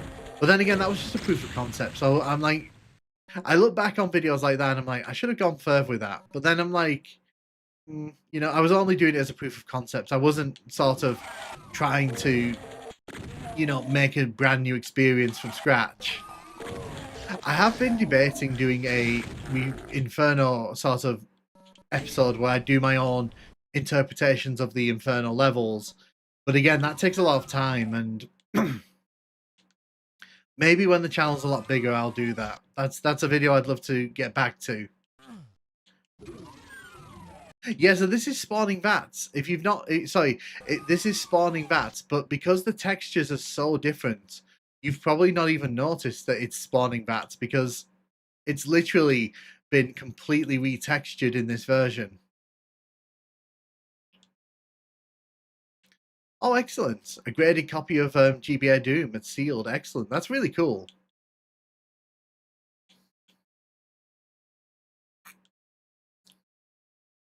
The official port is pretty janky. I'll keep that in mind. I do wonder why Sandy Pizza was hired.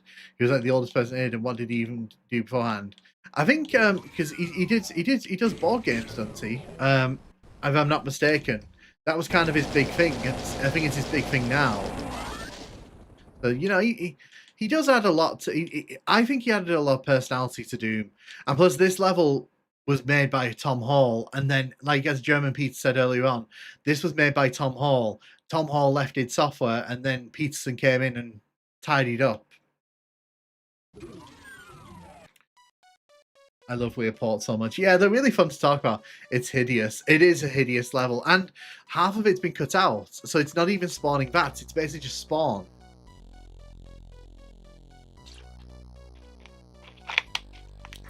Okay, Blind Warrior Gaming, thank you so much for hanging out. I really appreciate you stopping by. Slough of Despair is one of my favorite Doom maps. I just don't get why they hired him. Did you play Rayman games? Yes, I love Rayman 1 on the PS1, and I like Rayman 2. Those are the two Rayman games I really like.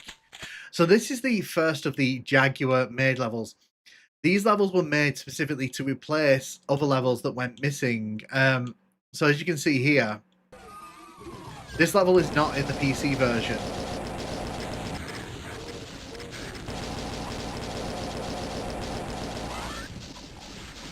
Tom Hall was involved in Rise of the Triad. That was like his big project after Doom. When he left it, that's what he went. He went over to Apogee and did some work on that. Even better than Weirport is when they used to make last gen versions of games that were entirely separate projects. So do you know one of my favorite examples of that? Splinter Cell Double Agent. If you've if you've ever played the Splinter Cell series, they did a game called oh wow, that's very busy behind me, isn't it? That's very busy. They did a version for the Xbox 360 that was supposed to take advantage of like the next gen hardware and all that. But the team that actually made Chaos Theory, which is considered the best, um, the best of the like early Splinter Cell games, they actually went and made the original Xbox version, which is a completely different experience and a better experience. So yeah, like they used to do that all the time. It was weird. I was thinking watching Portrait Stream for a second. I was wondering why the format changed. I'm currently playing Rayman 1 on DSi. My god, it's brutally difficult. Rayman 1 is deceptively difficult. Like, for a game that's like, looks like a cartoon, it really doesn't pull its punches. I love it.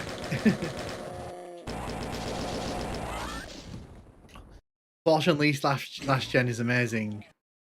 It's interesting, like I said, it's interesting that they even did that because the resources it must have taken to just make two versions of the game. First Feastman style game so good. I want to cover them on the new channel Super Shotgun. So spoilers: the original Splinter Cell games are games that I really want to cover. I even have an original Xbox behind me, like that I'm going to be playing them on because I want to play them on like real hardware.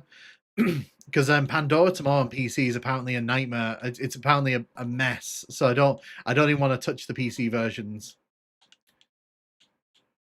There was a PS2 version of Mercenaries that was developed by Behaviour Interactive using the old Mercenaries 1 engine and kind of better game in many ways. I've heard that before.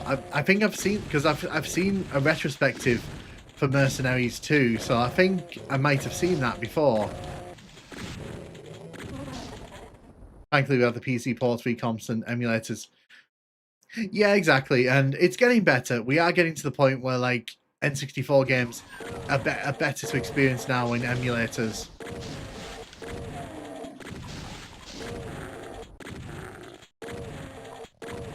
So this is the second of the replacement Jaguar levels. The thing with this level is this takes a lot of themes from the original Hell Keep, and it kind of turns them into this level. I prefer this version of a level. I think this version of a level's a lot better than the PC original, but did you see that again? Hold up. Did you see that again? We did it again. Look. I did it. Okay, so I'm actually clipping into the wall here.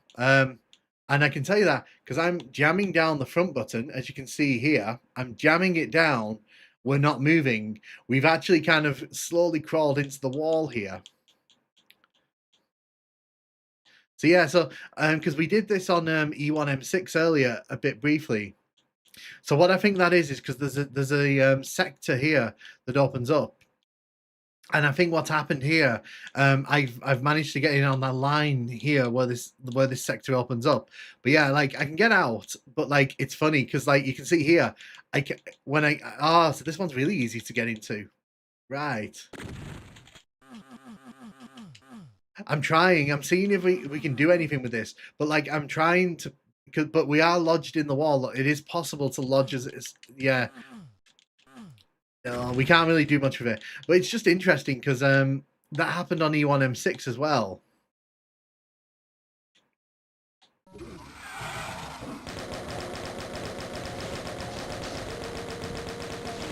I really wish I could. Was it the 32X version? Last week we saw that they didn't texture one of the walls as well, so you could actually look into the void outside the level. So yeah, that's that's interesting. I've never experienced that. Void glitch. Are you just stuck in? Yeah. So no. So what it was, like when I'm going against walls, sometimes Doom Guy just gets stuck, and like there's no reason for him to get stuck. Because like if I brush against these walls here, you can see that nothing really happens. In fact, I think it might work against the. So like you can see, I'm walking along. Ah, see, because there's a wall here that opens up. If it was a universal thing, it would have happened here, but it doesn't. So it seems to only be certain areas. No, sorry, I just find it interesting. Like I said, we're exploring this version as we're playing it here.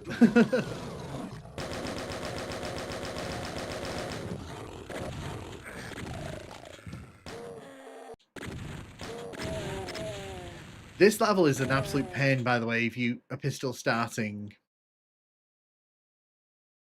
Hit the wall, build momentum, crash the game. Decino would figure it out. Yeah, Decino. I imagine Decino would probably have figured out how to get out of bounds there.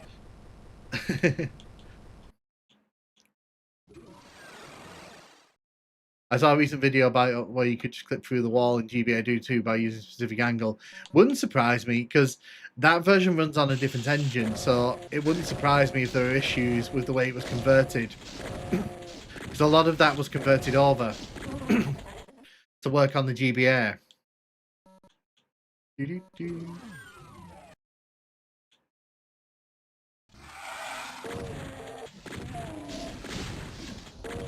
So yeah, if you pistol start this level, it's actually a bit of a nightmare.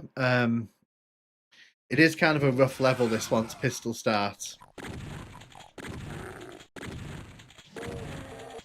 Especially on PS1, because they throw Revenant into the mix for no reason. There are over 2,000 imps in all official classic Doom expansions in the original. Nice. It doesn't surprise me because the imps are kind of like the MVPs of classic Doom.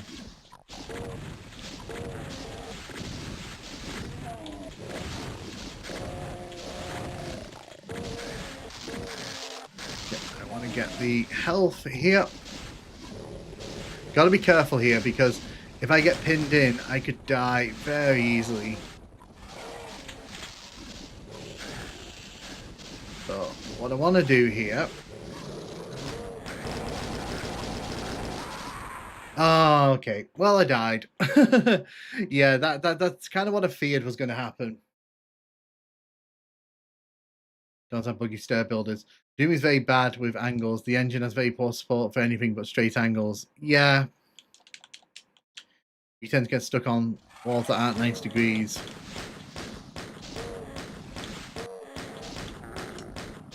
Yeah, so that was unfortunate, but, you know, it happens. Pistol start. Yeah, so you'll actually get to see how rough this level is from a pistol start. Because this level is pretty nasty when you have to pistol start. Being able to bring in weapons was a luxury, and I blew it. I remember the Mega Imps encounter. Nice. So to be honest, with Legacy of Rust, I've not played it too much since it came out. Maybe I'll go back and play it at some point. Excuse me.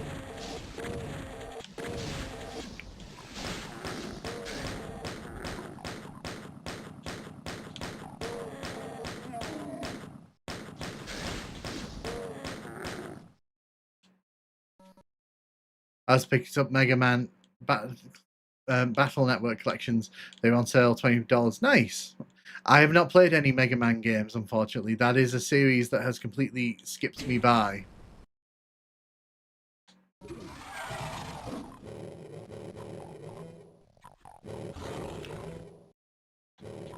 So the reason I'm doing that is because I basically want those enemies to stay there, because if I don't sort of shepherd the enemies around a bit, then I'm going to run out of ammo very quickly on this level. This is one of those levels where ammo count matters.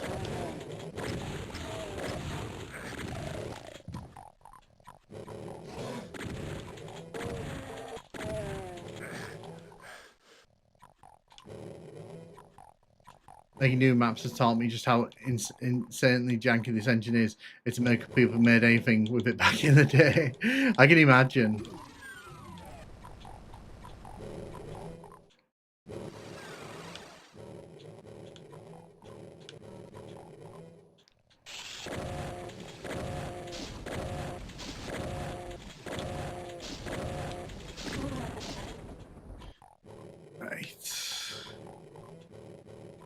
So you can see this level's a bit mean. Happy Saturday. Hey, Powers in. How you doing? How you doing? Welcome to the stream. Hope you're having a good one. So why on earth would I activate this Cacodemon and Pinky if I didn't have to? I can hear you screaming. Well, the answer is because there's a chain gun I want to get my hands on.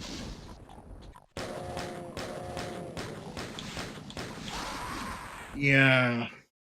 So like I said, this level's a bit of a pain if you're doing pistol start, especially if you're doing it on the actual consoles.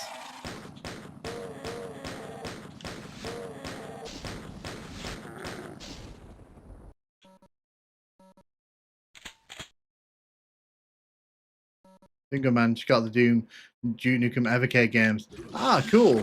You have to let me know how they are.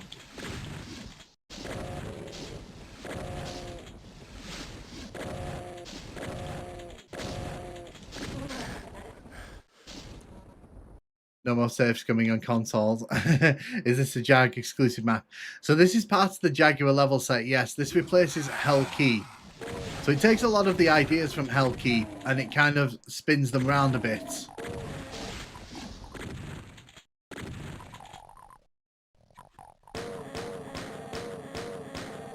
Unfortunately, if you end up pistol starting this one, it is a bit of a nightmare.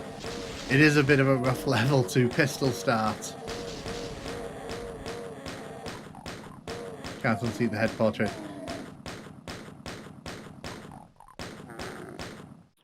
Have you tried Doom RPG? So Doom RPG is on my list of things I want to cover.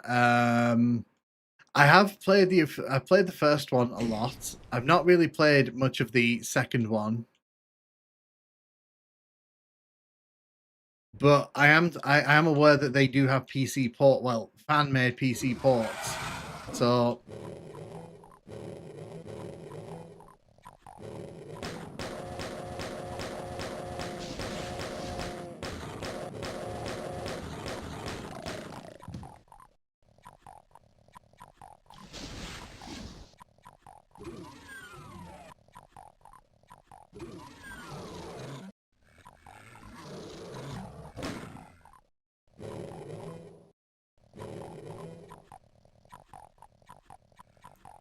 So what I want to do, I want to get this Pinky to come over here, which it is doing. Lovely.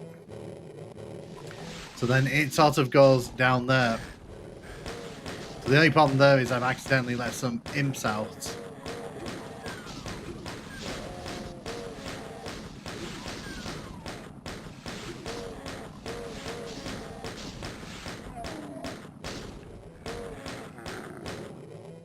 I just realised HUD is different, lol. So observant. I think too many mappers, especially nowadays, shy away from square design Doom. Yeah, I think it's because they don't want to be accused of like boxy design, but I think boxy design has its place.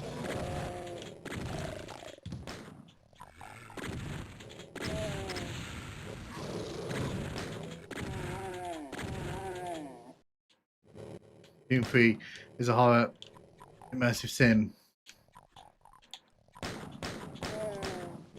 Misaligned texture up top.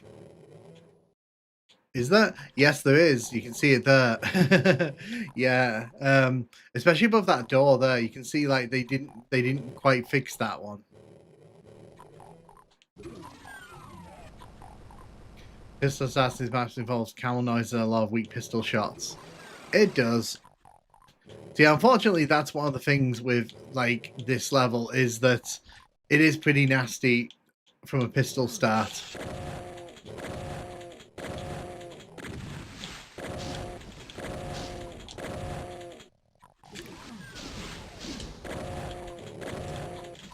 How many shots did you need then?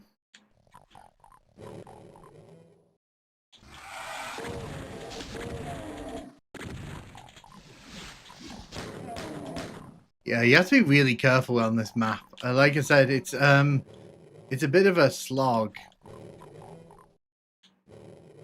Right, we got a problem here because I'm going to run out of ammo.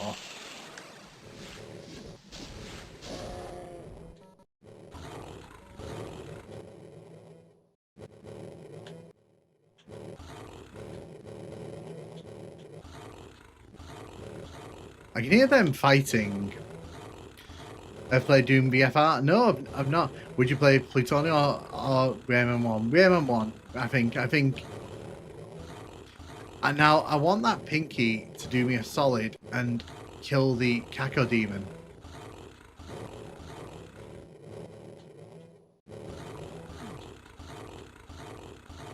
Where is it? I can hear it's happening somewhere.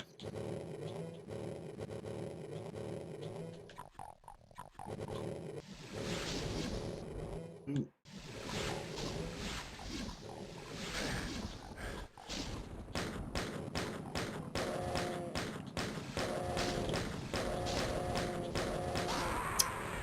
Yeah, so like I said, this level is a bit of a slog from pistol start. So once Doom 3 action kicks in, it's great. I don't mind Doom 3. I think Doom 3 is very underappreciated for what it is. But I always stand by the thing that they shouldn't have called it Doom. They should have called it something else, and they should have just gone. Have you considered covering games like Blake Stone or Catacombs 3D for a quick breather between Doom games? I was looking at the Blake Stone games when they were on sale on Steam recently. So yeah, so I am aware of them.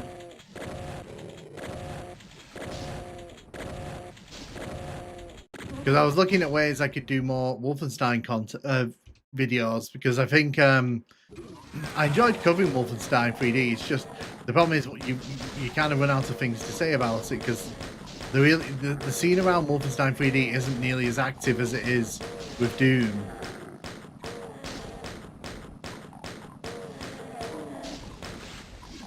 I played Iron Fury, mine leaving. I may as well die because they've taken way too much health off me. They've taken way too much health off me for me to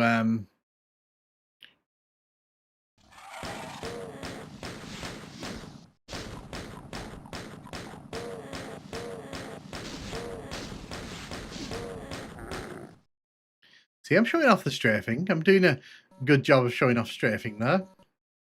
I've played Ion Fury. I've played bits of it. I enjoyed what I've played, but I've not finished it.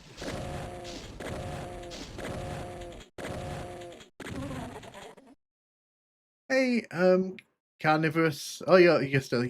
Boy, howdy. I thought you were saying howdy, howdy. Whenever someone says something like hi, I always read. I always have to check.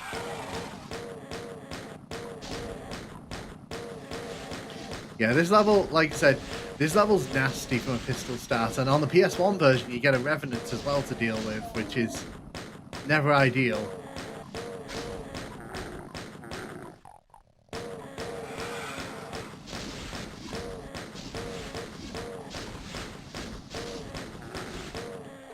Pistol the Born. Pistol the M.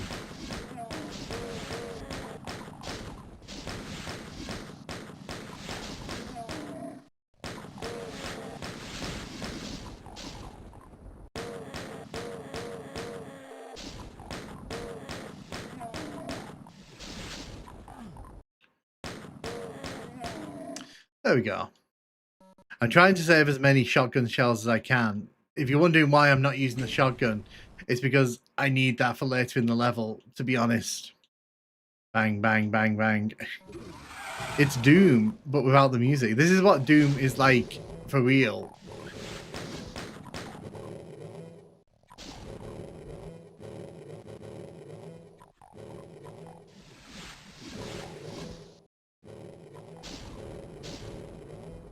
Okay, what I want to have happen here, I was hoping the imp was going to fire then, and then it would have hit the pinky, and the pinky would have been like permanently distracted.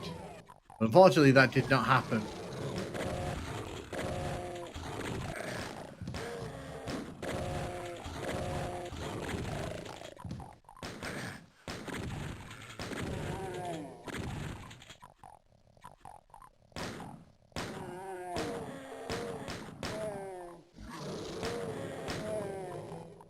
Right, this is immersive Doom port. I'm on the fence which Hellkeep I prefer between this one and the RG.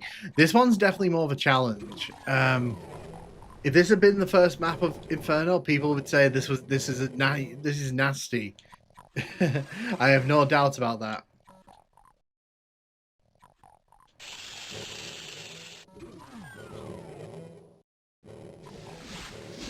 Oh, I wanted you to go the other way so I could shoot the barrels.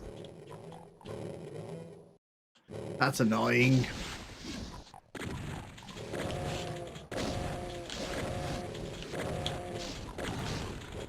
Well, that's annoying, isn't it?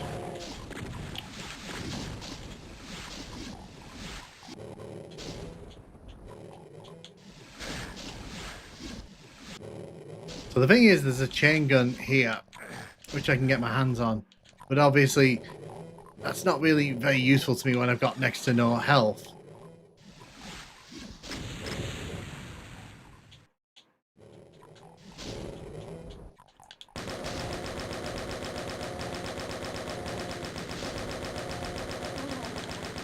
Right, okay, we're making progress. Sweet, slow progress. Heading out. Thanks for the stream. My oldest wants to play some Neverwinter's Co-op finally after years of asking. Oh, have a good one, Ren, and have a great evening. Especially if you're playing PS1 version, Revenants. Yeah, so the Revenants in the PS1 version are just such a pain. Such a pain.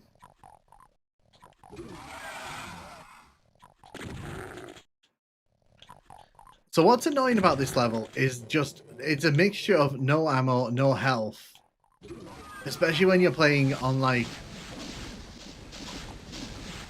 Wait, I gotta go. Oh no, oh no, oh no, oh no, we're gonna get pinned in here. What's the point of playing Revenant Missile in Doom 64 if the Revenant couldn't be in the game? I think they wanted to just recreate the sort of feeling of it. I don't think they wanted to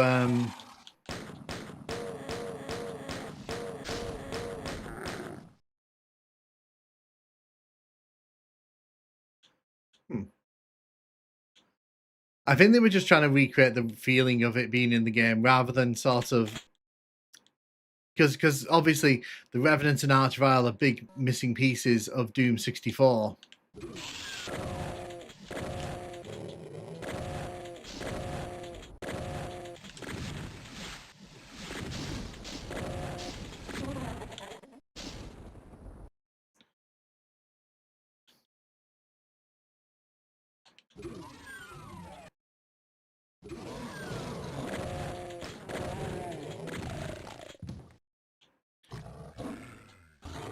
No, I think he's a bit of both. More mancubus to love. That's probably what the that's probably why they made him that way.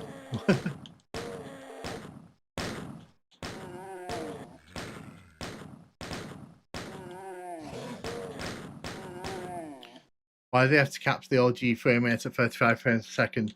I assume it's just something to do with some technical limitations at the time. Are you yeah, so this is Inferno, but this is on the Atari Jaguar port.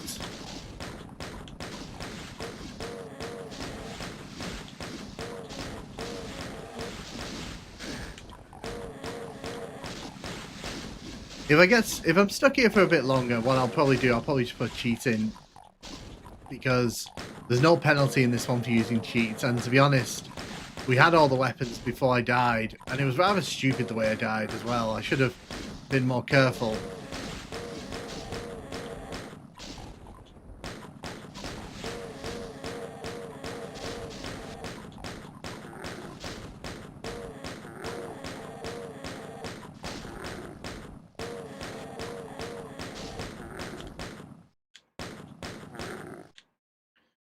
The Gears remake was good. I haven't played it. I missed a lot. I left and went to play some Gears 3. Nice. I mean, to be fair, I've not played the recent Gears remake. Much like I probably won't play the Halo remake immediately. I'll probably wait to see what the general consensus on that is before committing.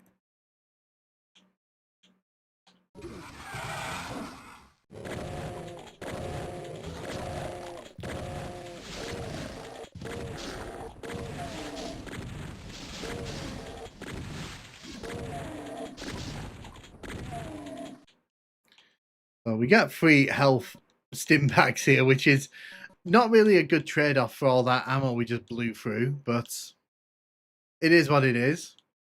I know, the only thing holding this god-awful timeline together. Revenant using pure devil magic. I don't know what's worse, the fact that it's on PlayStation or the fact that there's a whack version of Gears and Halo. I don't mind it being on PlayStation, to be honest. I think it's clear that whatever Microsoft's like ambitions are these days, they're not really the same as like what I think a lot of. Oh, I did it again.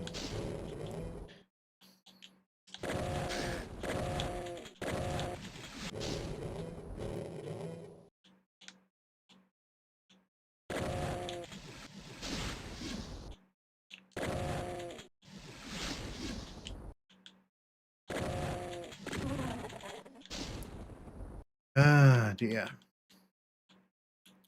Really lacks health. That's the one thing that annoys me about this level, I think. It's the lack of health and ammo.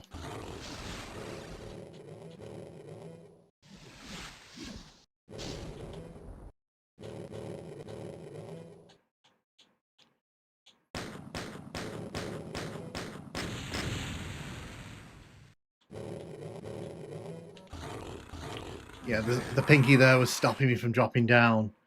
According to Xbox, Microsoft says that a PlayStation is an Xbox. Well, I guess if you can't launch your own successful console, you just claim everyone else's is yours. The thing is, you can be really careful on this level of health, but it does not forgive you if you waste ammo. Controls look like you're moving on an ice rink. Yeah. This isn't no analog controls here for me, unfortunately.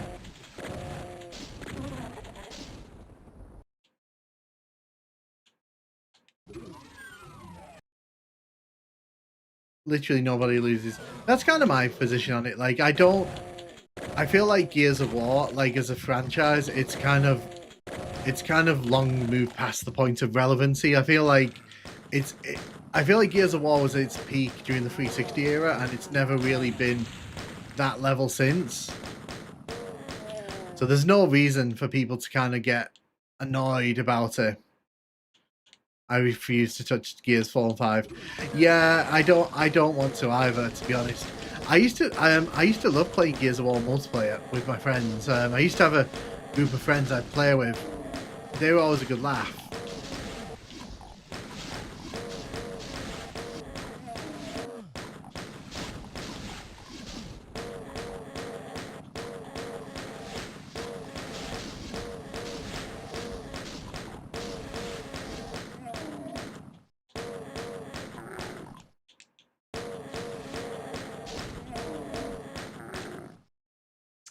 There you go. So what I think I'm going to do here, we're just not going to bother with the imps and the pinkies. I'm literally just going to...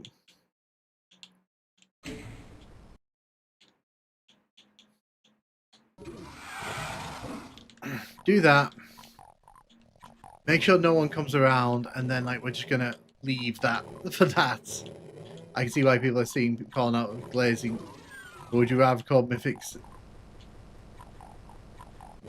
I'm sure Microsoft is deceiving over losing your sale. Like I said, I don't think it's a bad thing, because to be honest, for me, like if more people can play games, then great. I think the thing with the Halo remaster for me, that like I need to kind of understand what it's actually trying to achieve. Because didn't they announce today? I saw that after the next update, Halo Infinite's basically being sunsetted, which is like, okay, so why isn't there a multiplayer in this new Halo remaster?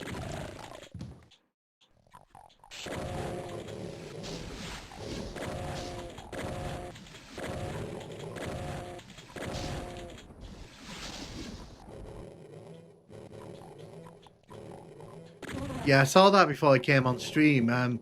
They basically announced that they're sunsetting the multiplayer section of Infinite, which basically means that they're moving on from it.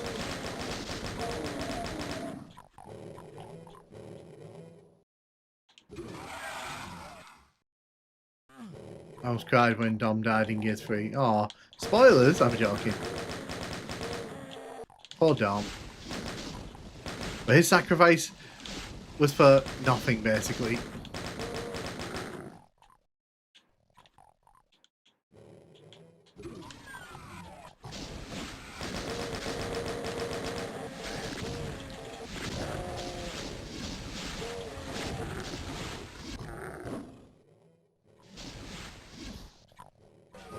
So the thing here is, oh no, didn't know you could do that. So I love how that cacodemon just like literally went whoop, right over the lid, the top there. So many imps. At least got to put his pistol in Maria's head while that's done. Like I said, I haven't played Gears 4 or 5 because from what I heard, they weren't the kind of game I'd probably have enjoyed. Yeah, that's what's annoying about this level. You can play really well, and then at that ambush at the end, you just get absolutely spanked.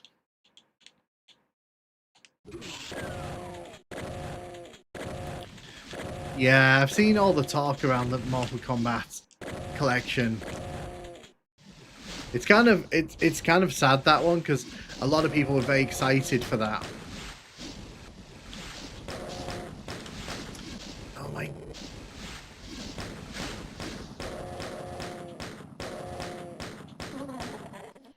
Because I don't want to waste all my shotgun ammo on that. I think this version of Hellkeep is better. So I like this version of Hellkeep, but like I said, it has some balancing issues. It really could have done with a bit more health. They really took the assignment of let's make it difficult a bit to the heart.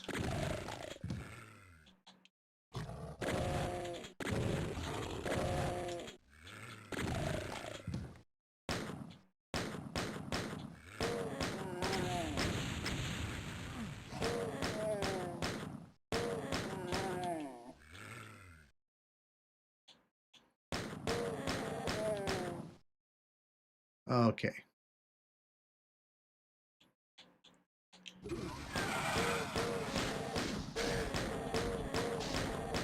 Well, you can kind of tell that they don't know what to do with the Gears franchise moving forward because they're doing the prequel now, aren't they? The next big game's the prequel one, which is like Emergence Day, which is like, okay, that's an interesting choice creatively.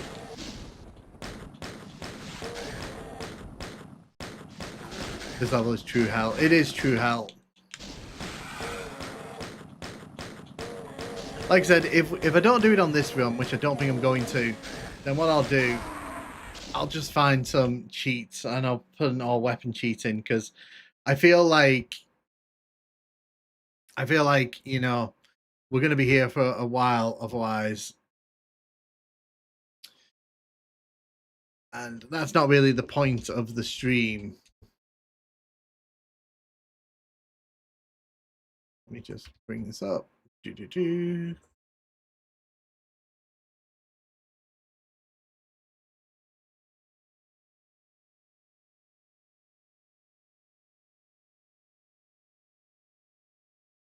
Huh.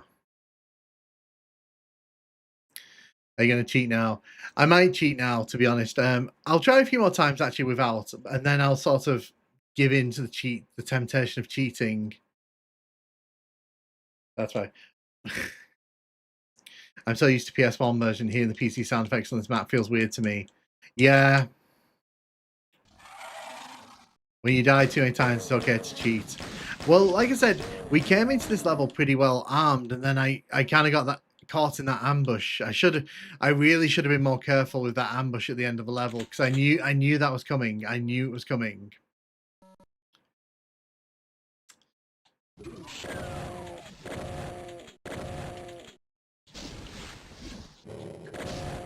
Hi. Oh no. The thing is, as well, I have to try to save as much health as I can because we don't really get that much of it. We really don't get that much health to play around with on this level.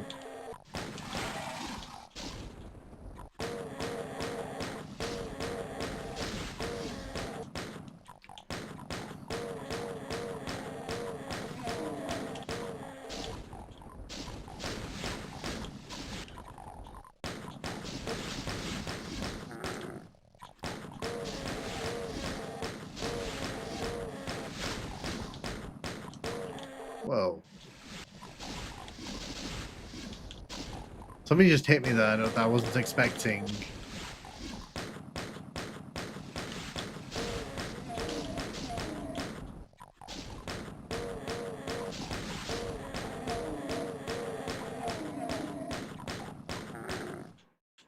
Okay. So that didn't go quite to plan. Are there even cheat codes? There are indeed cheat codes for this version. Although you kind of have to figure out what the buttons are to make that happen. So that's going to be fun.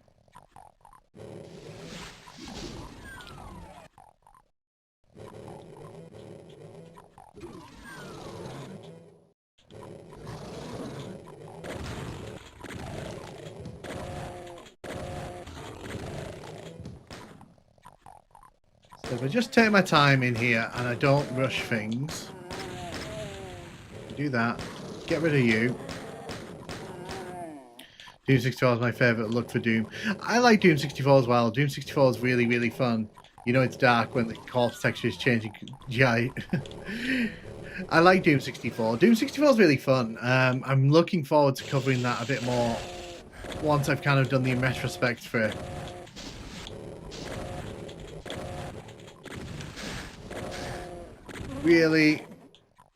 Really, you couldn't just like not do that. Well, that's left me a bit short on the health front.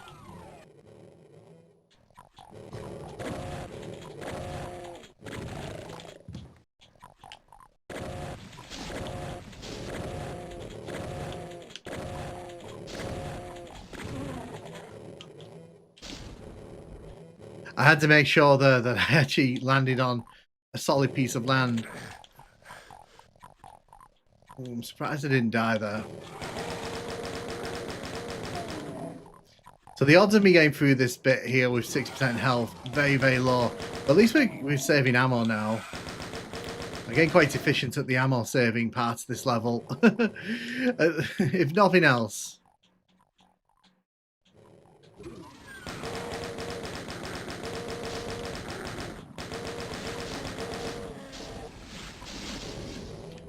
Oh no, oh no, oh no, oh no. Oh! Just a little bit too lack health. 7 shots for a Caco Demon. Yeah. I want to cop. Oh, well. The skin wall's so gross. I mean, to be fair, they want you to know you're in hell.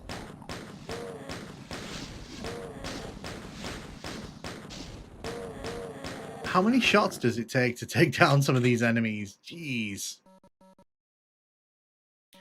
Yeah, like I said, what did me in there was the lack of health. The lack of music makes things way less tedious.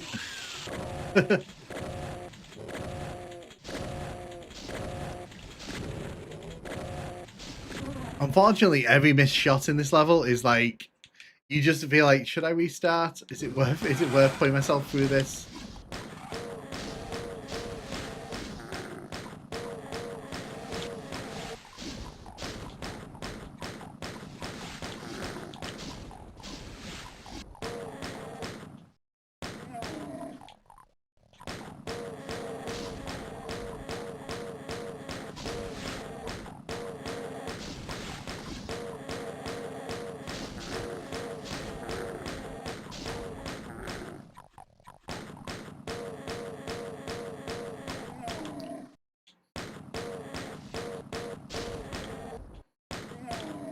Nice. It's really a hell of a level, lol. From pistol start, definitely. I think from a pistol start, it's a bit unbalanced. But then again, like, this is the first level of the third episode. So, you know, you can't really be asking for niceties off it. Because it's... But the thing is, like I said, I think we're getting better at it. Because, like, I am able to save a lot of my shotgun shells for this room here. We just get unlucky sometimes. Like... Sometimes it takes like 3 shots to get that done.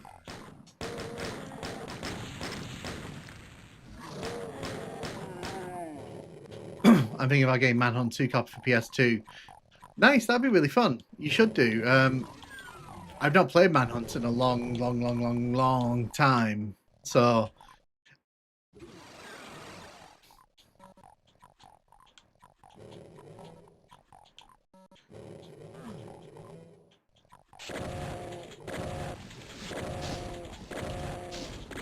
This is the Caco Demon that pretty much killed the last run. And it's pretty much killed this run.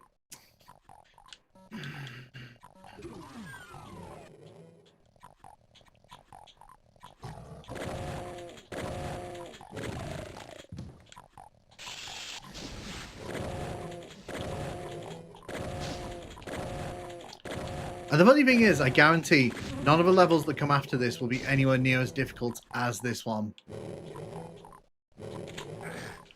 That's what makes this really frustrating.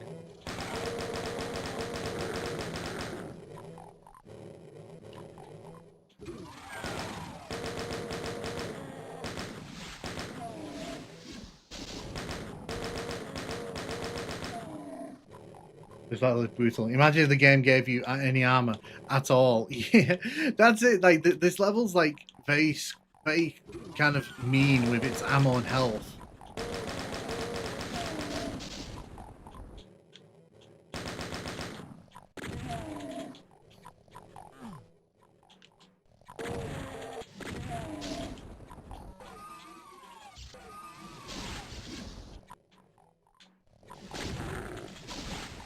Right, so we're back on this boat again.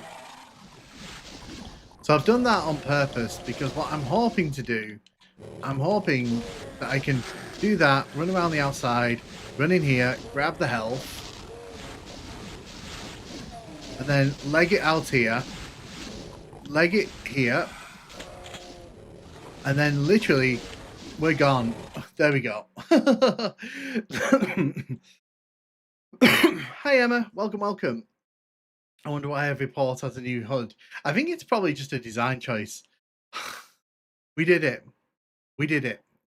Look, I didn't kill all the enemies. You know, that was finally that'll do. Even saved yourself a plasma gun. Yeah, so I debated sticking around to fight them all, but I was like, nah, I've gone through enough. I've suffered for my craft on that one.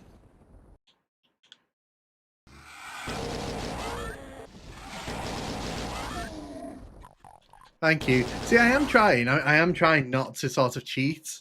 So I'm glad I did that without cheating. I know we almost went there, but you'll also notice this level looks very different. Pandemonium looks very different in the Jaguar level set.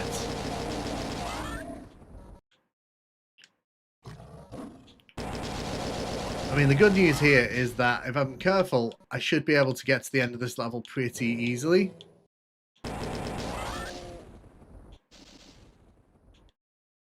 Okay. Excellent. Oof. What's up, Dan? Just clicked that you. Thanks, Dan. Yeah, I'm very glad. Like I said, I'm glad I didn't have to cheat on that one. It would have been a bit of a shame if I had to cheat, but we did it. We did it. I was like, if I have a different sound, or is it all in stream quality? No, they have the same sound as the PC version, I think. I'm streaming in 7 megabits a second, so I don't know if it's the stream quality or not. It shouldn't be, but it might just be the sound quality from the port as well.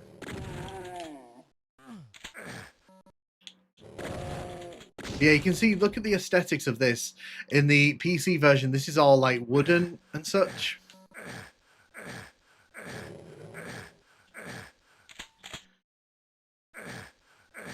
It really wants me to suffer to get my hands on this, didn't it? Goodness, that was a... What I'm going to do here, we're going to come down the steps.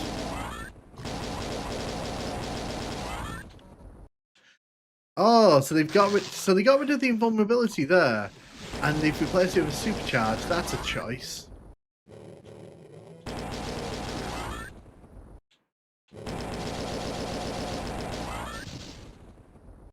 What controller are you using? I'm using an Xbox One controller because obviously I'm using an emulator. So if you're paying attention, you'll notice as well this entire side of the level here is gone. So normally there's a set of stairs here that leads down to an area where there's a Caco demon and some enemies, but obviously that's not here. So yeah, that's one of the big casualties of this level. It gets truncated pretty aggressively. Good news though is I've got the BFG back. Grab some armor.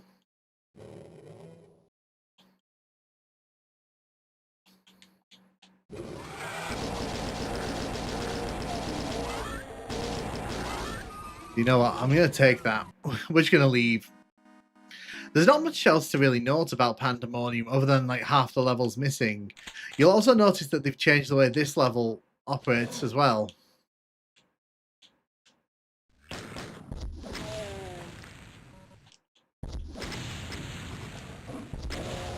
You can see that we're actually outside here. It's not like we're actually inside a house here. I don't know if the tick rate's faster in the console version, but you can hear that like it was hitting me a lot harder at points there.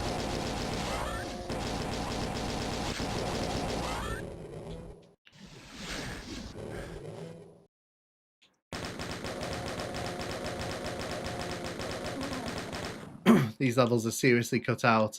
Yeah, I mean, so this is the price of getting Doom onto consoles. Some of these iconic levels, they had to be cut down. The inconvenience, yeah. Caco's going caco. Yeah, it's going very caco, wasn't it?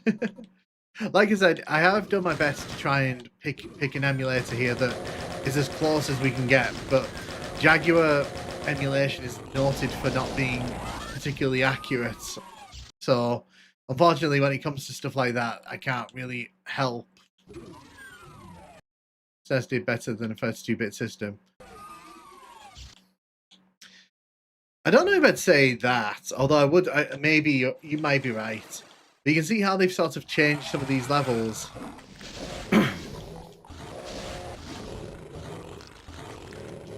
They cut in a good way. Some of them are cut in good ways. I think some of them miss, like... I think some of the levels miss out a fair bit. I do prefer this level, though, in the console version, because I think the ending to this level is a lot better. Which I'm hopefully going to get to show you in a minute.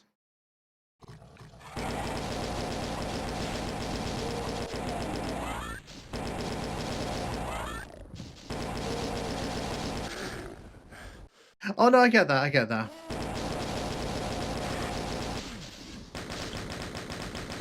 You have to remember as well, like the Jaguar, like they chose this platform because it was technically a good choice to put Doom on. But if you read all the interviews they gave around Jaguar Doom, they knew this version was not going to sell well. They knew the Jaguar was not destined for like great things.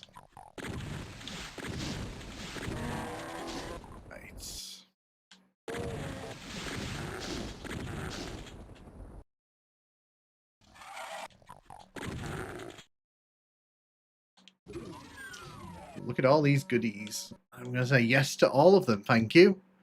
Can I bring my teleport to be closed from the other side? I'll have a look now. Give me a second. We'll go back and have a look. So you can teleport between the areas, but you can't. It's not like in the PC version where it's all sort of interconnected.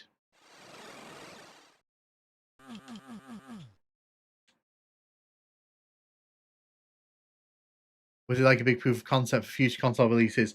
Well, yeah. So id wanted to work on the console port themselves because they wanted to have control over like the quality of it. Yeah, there is a. I mean, to be fair though, the Jaguar was kind of a very weird prospect anyway.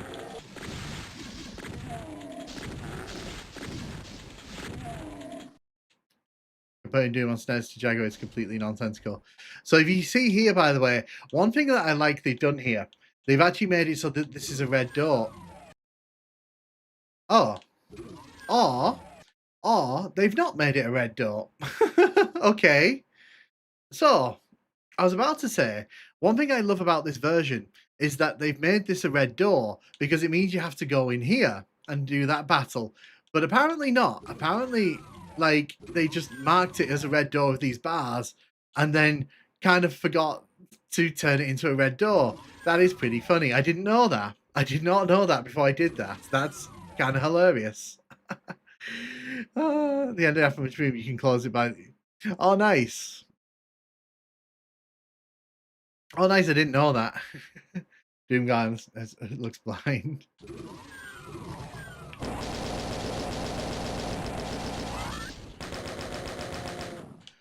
What a bug. I didn't even know that was there. That's what makes that even funnier. I was literally about to glaze it a bit by saying, oh, you know, I'm really happy they did this. God, that's funny. I didn't know about that. See, we this is actually a good playthrough because we're learning stuff about this version.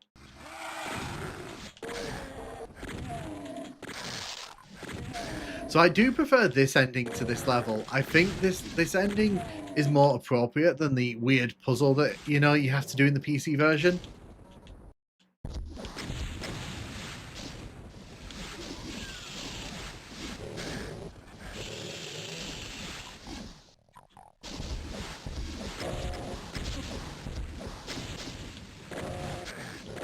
Oh no, oh no. I'm losing a lot of health there.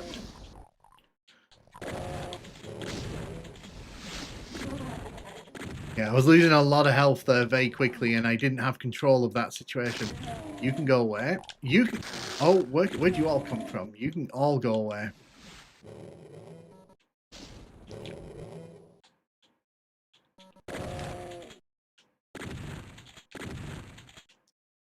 I mean, I can go in here. Oh, look, they put an invulnerability here. That's nice. Would have been nice to know about that, like, 6 seconds earlier.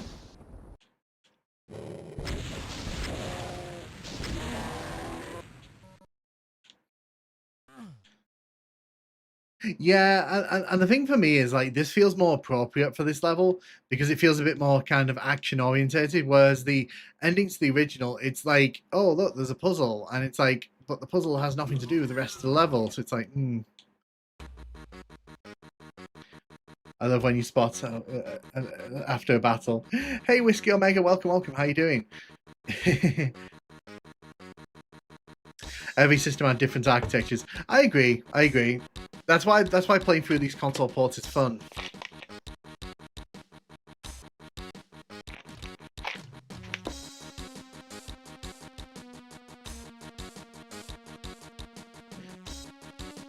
Invulnerability without white graphics is a better deal.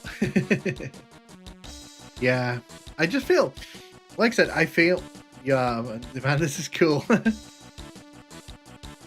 I'm just gonna let you listen to this to the end because people like this one, so I'm gonna let you listen to it.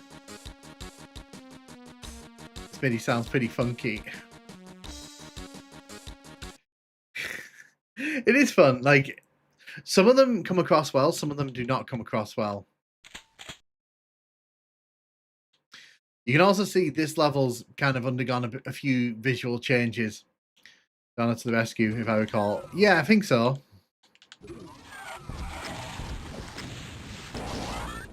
Okay, I don't really want to waste my good ammo on these imps.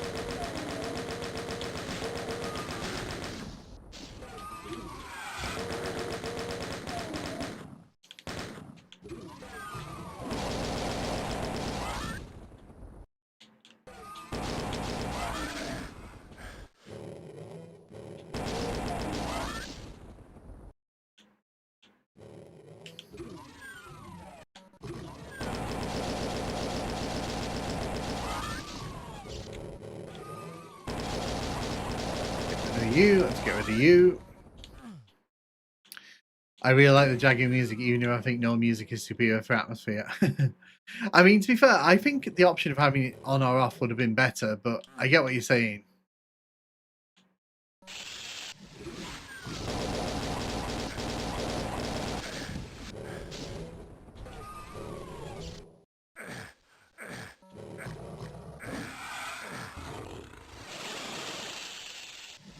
They've also changed this area slightly. You can see that they made this area a bit bigger for the player.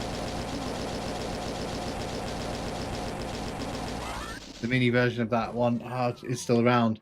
Okay, I just loaded up PS1 and checked the red door in the pairing room, and it does require the red key. Nice. So they, so it seems like that's a thing just for this version. That's pretty funny. Thank you. I know that on the PS1, because I do remember needing it. I remember like having, because the level forces you to go down into that room where the BFG is. They need a version with every platform's music. They do. They do.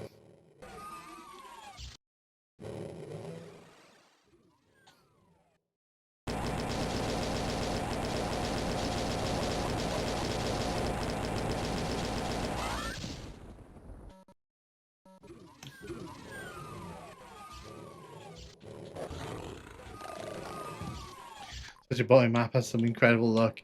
It does. This level looks amazing, and I think that's what's frustrating about this one. It looks great.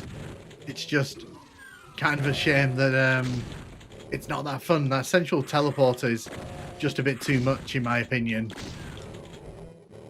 Although I do like that they've made this bit outdoors. Again, I do like some of the changes they've made to the aesthetics in some of these levels. By the way, I like that this thing has just followed me through the level. Determined to kill me.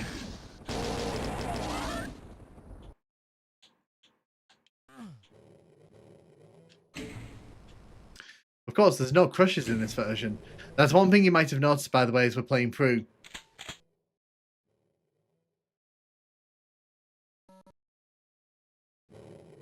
Yeah, they might have fixed it because obviously they didn't.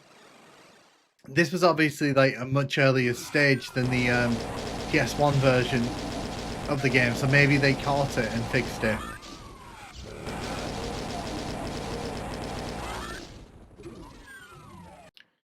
Now, the question here is, do we do this here? Yes, we do. So you can... I do kind of love, by the way, how, like, this room, instead of just teleporting monsters in, they're like, open the walls.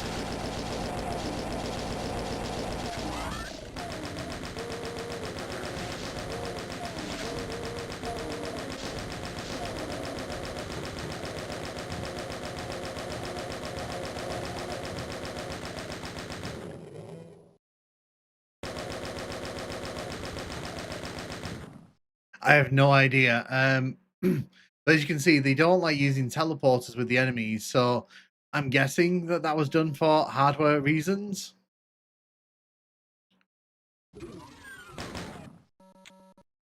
$50? Oh my gosh.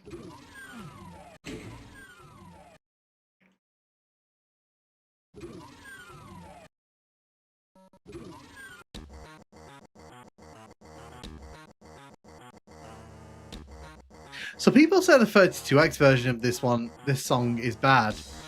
I think this one's just as bad.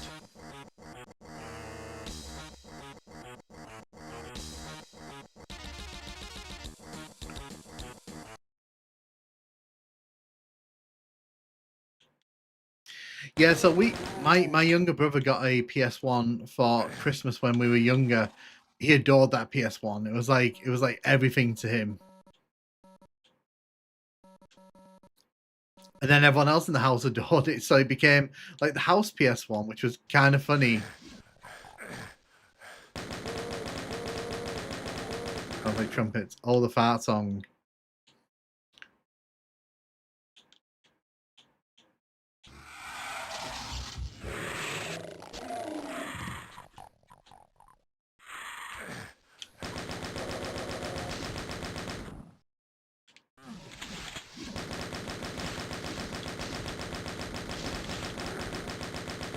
So this level's been changed quite fundamentally, but only in sort of the way that you can kind of progress around it.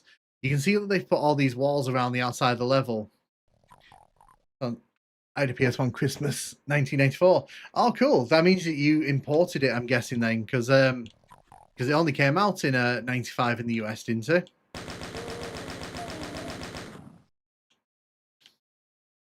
Wii U. Oh, wow. I had a Wii U. Wii U was fun. I liked the Wii U. I feel like people were too mean to the Wii U.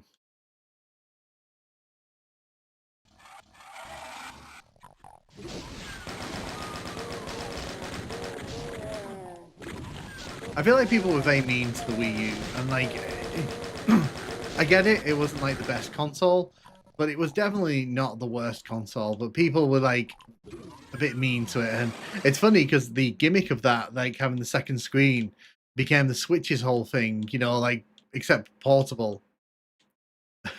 So the Wii U was kind of ahead of its time. The first console I ever played was the Sega Master System.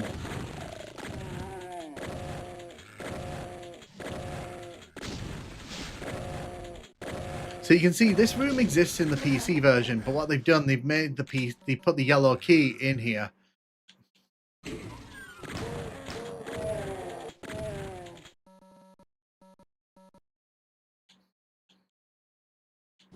I still prefer the PS1 version of Doom. Oh yeah, definitely, 100%. Like the PS1 version of this is much better than this, and I don't think like anyone can really argue against that. But then again, that came out after this, and it came out on a superior console, so.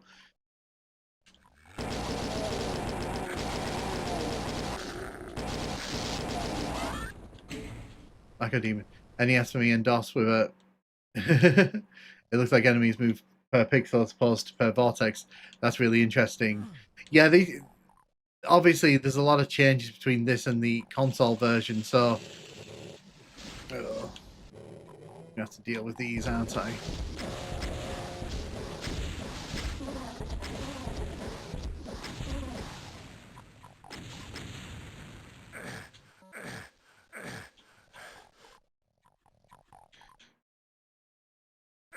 I still think it's shady as heck that this level ends on a pain floor like that.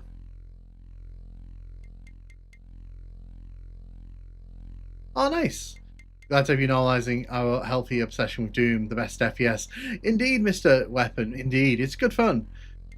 Christmas '95, yeah, because I know, because like I said, I'm literally I've literally been writing the script for the PS1 in retrospect, and I know that a lot of people imported PlayStation in the Christmas of '94 because it was like it was considered like such a big deal that like people had to have it.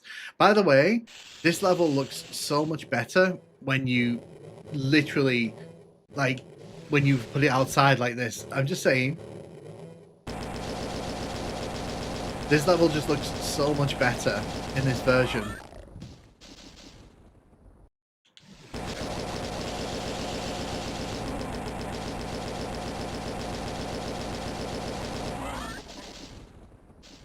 Well, that'll be for a good vid. Doom 2 on PC and SNES, my first experiences. I prefer the look of a long box copy PS1. Shame we didn't get that. No, we didn't, but we got the double dual case in the UK because that's the one I have in storage. I have the original dual case that they put out. So I know that we didn't get like the long boxes, but yeah, so that's how I view it. This set the stage for console Doom. PS1 Doom perfected it, and then Sega Saturn came and was like, what if we broke it? What if we made it worse for no reason?" There was no reason, by the way, the Saturn version had to be that bad. Like, there was literally no reason other than John Carmack couldn't let go of like his hatred for warping textures.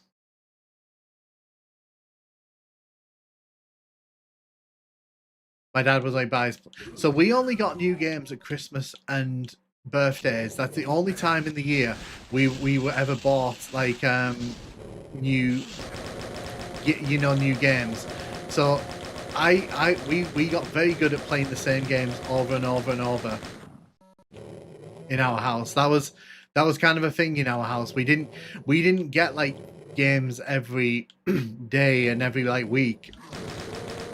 Either we had to save up for them and get them ourselves, or we had to buy them, or we had to wait for Christmas and birthdays. And that's one of the reasons why there's certain games I have a lot of affinity for, because I had to play the hell out of them to get the money's worth out of them. Because I remember with my N64, because I got an N64 the same year my brother got his PlayStation, I had Turok, I had Super Mario 64. What was the other games? What were the other games? There was I think there was two other games I got, and that was it. For like the first year of N64 ownership, it was like that. And I remember my dad got Doom 64. So I remember that I had that. And Ocarina of Time. I got that eventually. I don't think I got that the same year, though. I got the Fantastic Four game. I mean, it's not the worst game.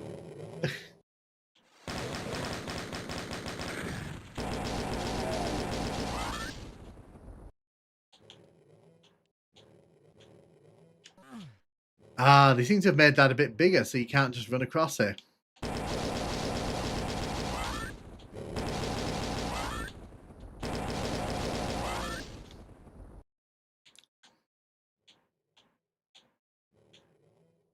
Oh no, you can do it. You just have to run corner to corner there.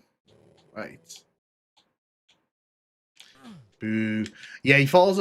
Doom Guy sort of falls a lot quicker in this version. You can see that when we kind of try to run the gaps here. He sort of falls a lot quicker, like more like a cartoon character. Yeah, you can see there.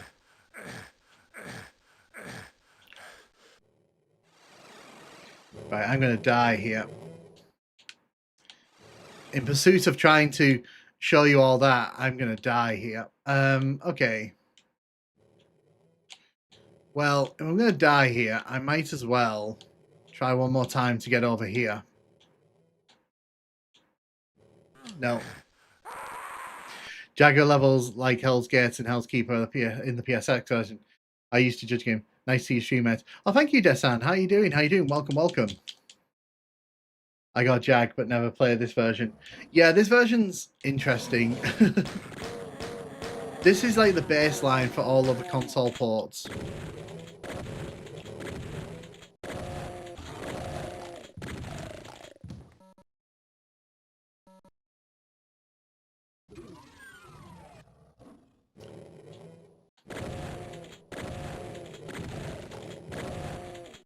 I want to take them out before they get near me.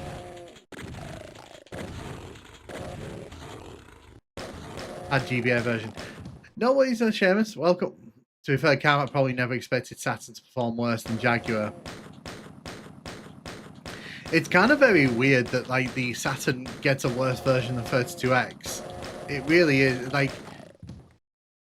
I can understand what he was doing, but like I feel like if you read up the development of Sega Saturn version, apparently they felt confident they could achieve like the better performance, and Carmack was just like, nah, you're good, you're good.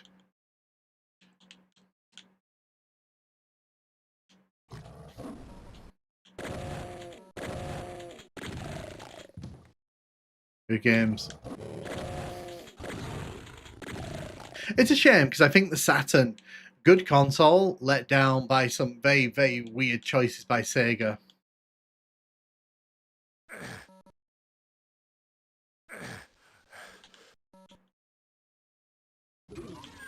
The problem in this room as well is the Cacodemons actually come out of the little alcoves behind us, so we kind of have to move quickly because otherwise we have to fight them.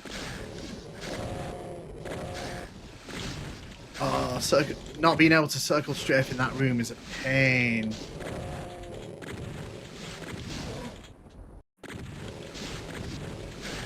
Oh my god, is that Cacodemon actually following me through the tunnels? It is.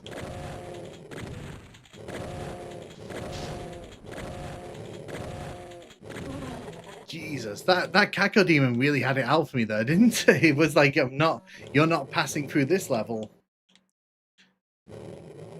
You ever seen No, I've not. I've never seen that.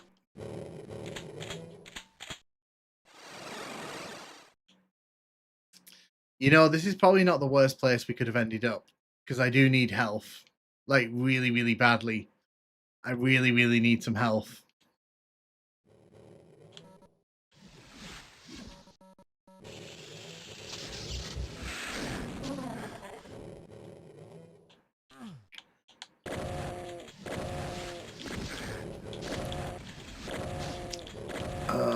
Strafing in this version is a pain. It's a pain.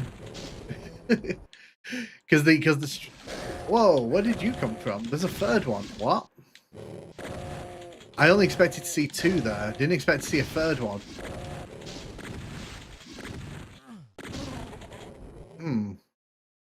Lighting looks nice. Yeah, so this version looks really nice. Like, if you can get over the fact that like everything looks a bit blurry in the distance, it is a really nice looking version of Doom.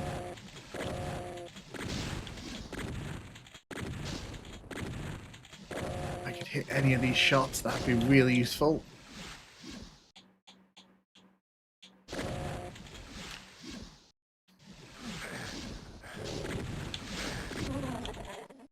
Right, okay.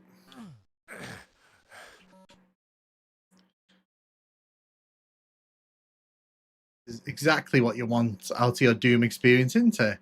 Running through a maze like this with just a pistol.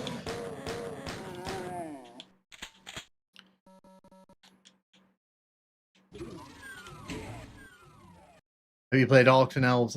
I've never played that. To be honest, I haven't played any of the sort of earlier work, which I know is kind of like sacrilege, but get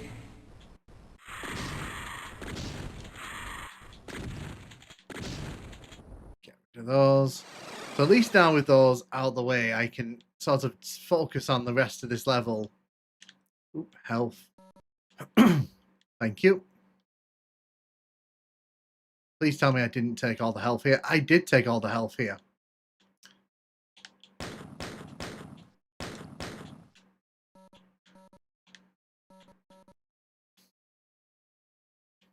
I do prefer this being outside. I think it just looks a lot better.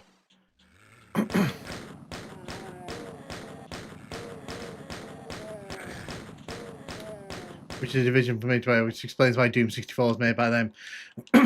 Yeah, so if you what I'm going to cover this in the PS1 in retrospect, but basically the only reason that there's a PlayStation version of Doom is because at the time they didn't have any idea what the Ultra 64 was going to look like, and they sort of said, hey, well, while we're waiting for that, we can do Doom on the PlayStation, and that was kind of the agreement they came up with. Here's one's over the enhanced lighting colours. Just leaves me a little disappointed with this version. Yeah, so I think that's the problem. When you've played the PlayStation 1 version of this, you've kind of seen the best version of these levels, I'd say.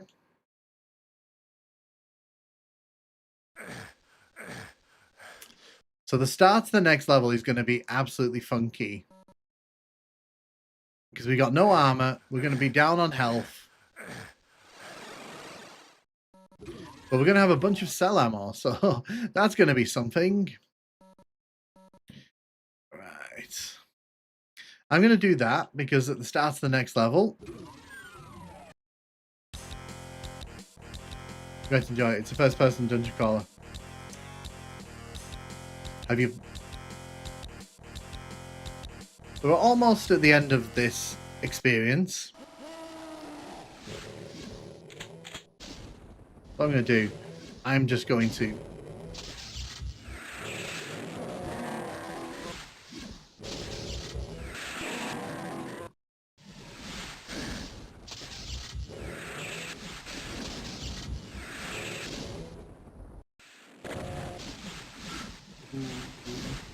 need health. I need health. I really need health. Okay, there's lots of health in here. There's also lots of cacodemons in here. This is not the balance I was looking for here.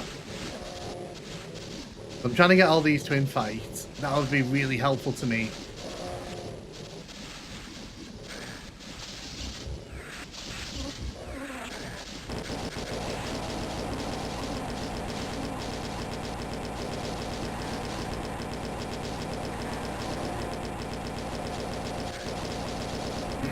Okay, oof, we did it.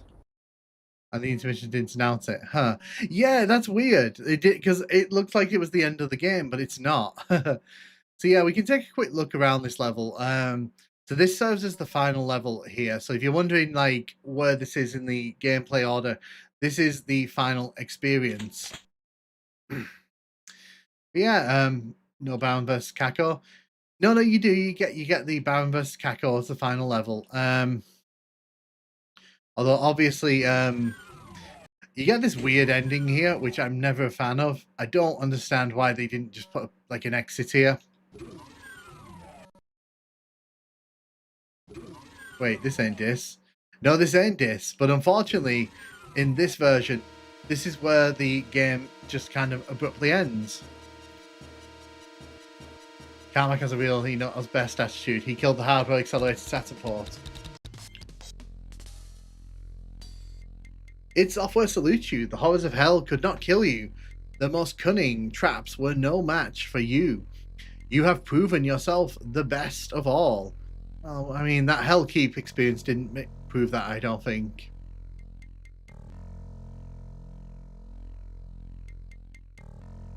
We actually get a monster crawl at the end of this version as well.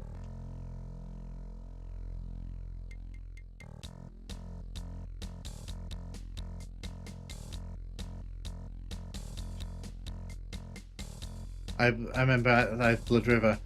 This is fart. It's fart. So yeah, it's really weird. I do like the Jaguar version. I think overall, hey, Mr. E Machine, how you doing? How you doing? Welcome, welcome.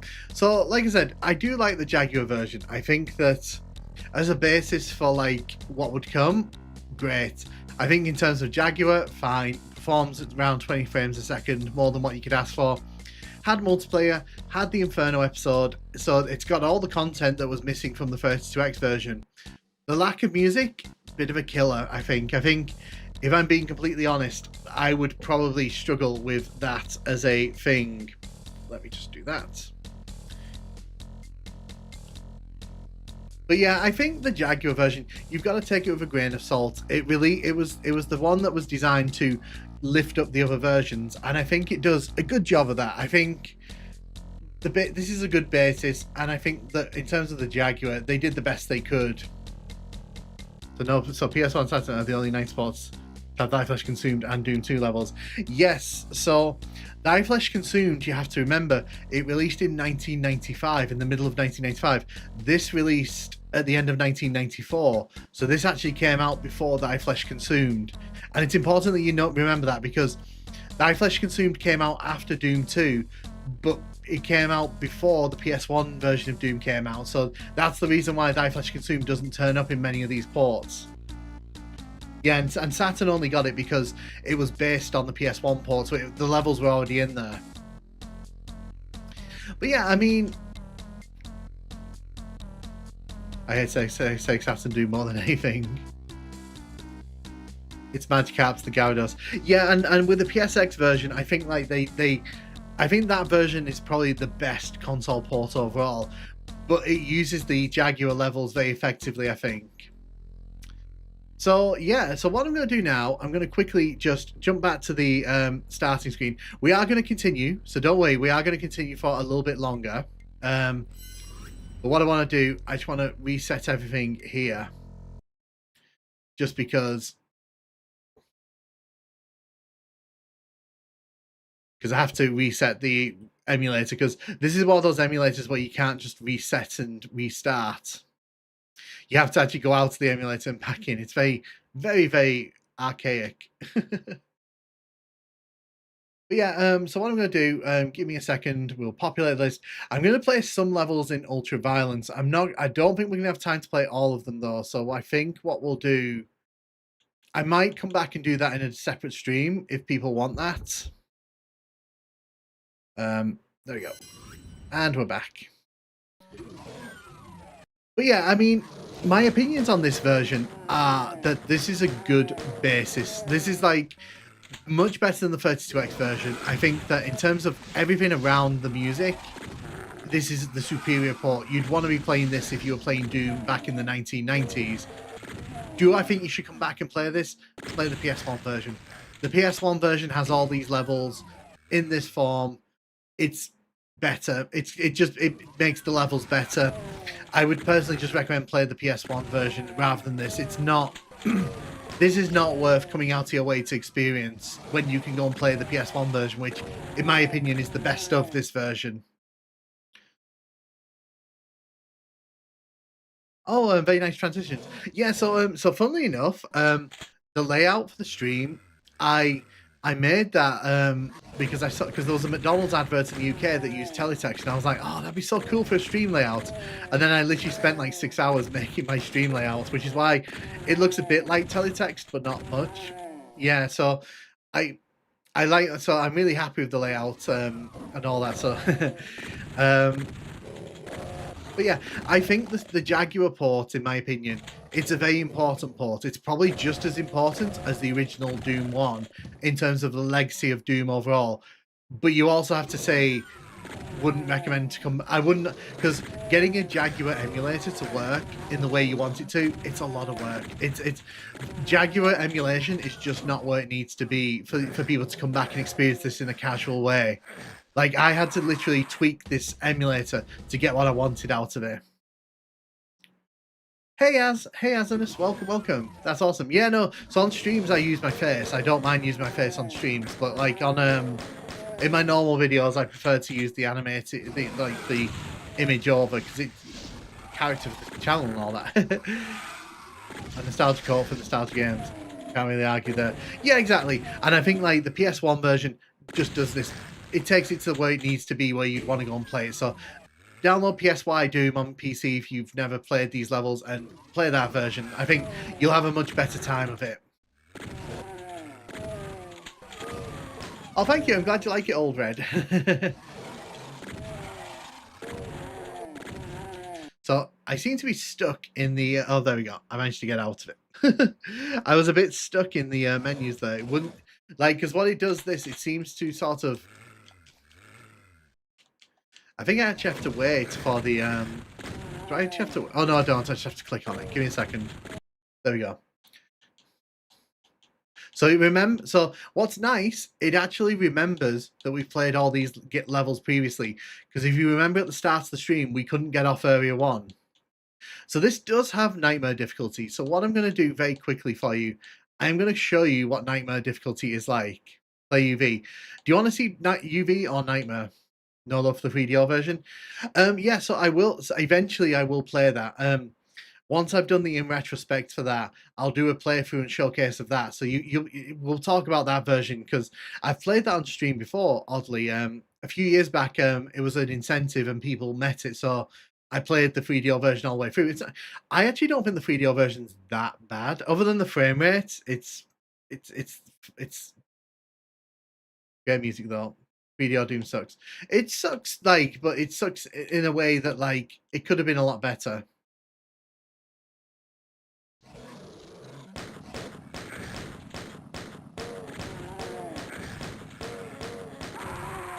Well, that didn't last long, did it? But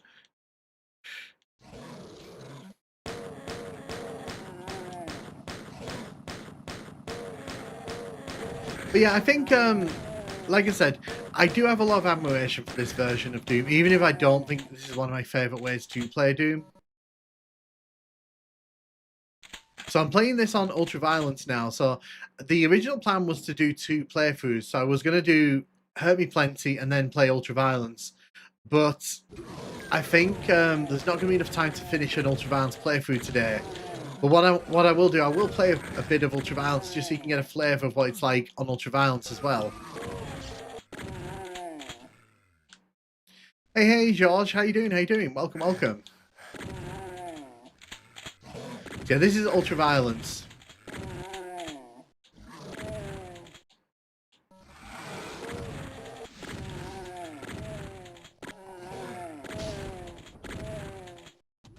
Cool.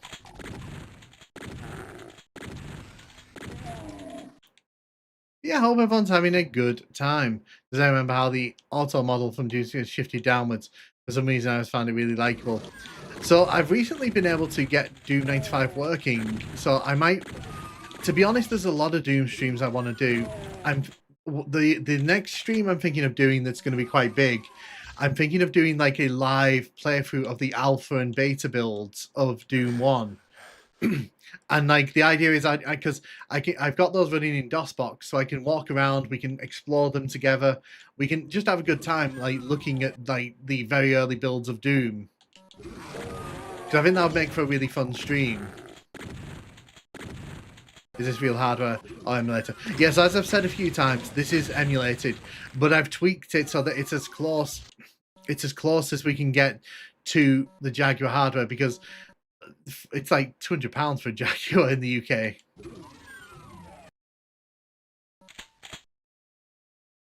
But yeah, if people are interested, I'm open to doing like a live stream with the beta and alphas. So that, and the thing is, I can walk around, I can show you things, and you'll be able to sort of see Doom in its very, very early form. Really quirky sound in this video. Oh, I'm glad you enjoyed it. Thank you. They're fun to make, to be honest. Let's play with your subs. So I have been looking at doing a multiplayer type thing. Because one of the things I want to do at some point, I want to do like a tournament where like we do a big like playoff against each other. That'd be quite fun, but the logistics of that mean I have to kind of plan it out well in advance. So it's kind of in the future kind of thing there. Yeah, the PS1 Doom is Jaguar at its peak. I agree with that. Oh, nice, dude. Is that the big like one, the one that's dark and it's got like the logo on the front? I have a photo of me when I was like when I got that for Christmas.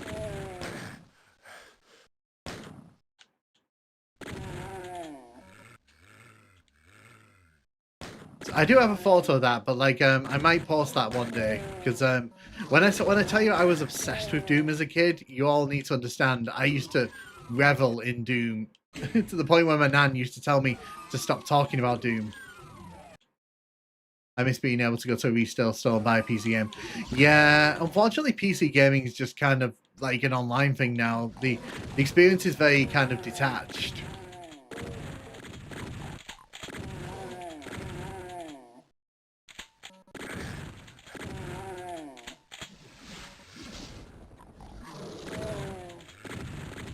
I tried all that a few times. I prefer playing casual.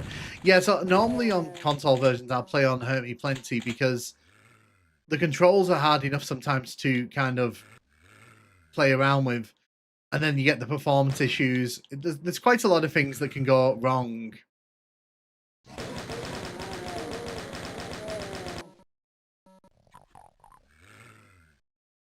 Nice. This game is awesome, but I miss the physical aspect. Yeah, I miss big box PC games. Yes, so the thing is, George, I'm working through the Doom console ports in the order of release. So I did Super Nintendo last. I'm hoping tomorrow the PS1 will go up. Fingers crossed. If I can get that work done tonight, that should go up tomorrow, and then it's going to be the and then I'm going to do Final Doom, and then I'm going to do is it Master Levels then Final Doom or Final Doom? I don't know. I've got a list that I'm following. But yeah, I'm trying to do them all in order because I feel like they build on each other.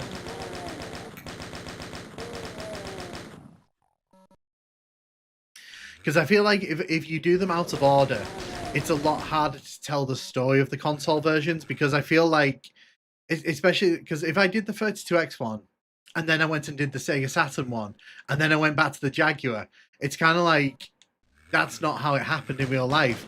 The Jaguar version was very important because it came early. So that's one of the reasons why I'm trying to do it in release order. Obviously, it's not exact to exacts. Like, I might skip one or two to get to the ones I really want to talk about, but I am trying to kind of keep, like, the continuity of the release order. So, Jaguar Doom is noted for performing around 18 to 20 frames a second on console. So, probably a bit better Final Doom is on PS1.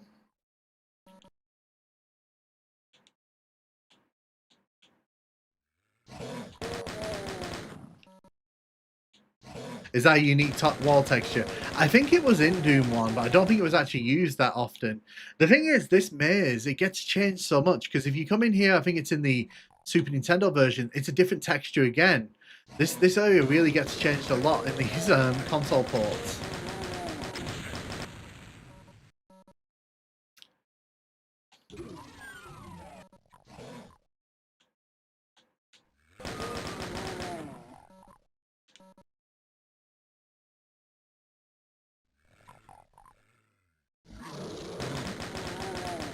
While doing PS1 runs with max for 30 minutes, but rarely hits it. Yep. And the reason for that is because it was a rush job. They've openly admitted that in interviews. Like they did that to take the money because the first Doom on PS1 sold so well, and they wanted to try and capitalize on it. So they released Final Doom as like a quick cash grab, and it's a shame because like I think that version could have been a lot more ambitious than it ends up being. But the thing with that version is I'm debating whether to do its own in retrospect or whether I should tie it in with the Final Doom one. I'm still debating that in my head.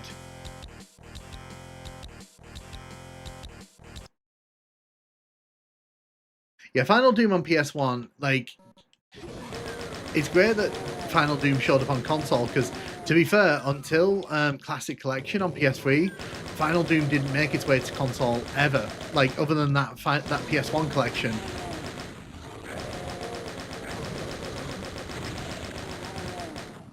So, I mean, PS1 Doom could have been so much more. It could have been, but like I said, they saw it as a cash grab, and everyone treated it like a cash grab. It was designed specifically so that they could make a quick buck while they were making Doom 64, which I don't blame them for. Like, you know, if they'd done all the hard work with Doom 1 and 2, so why not?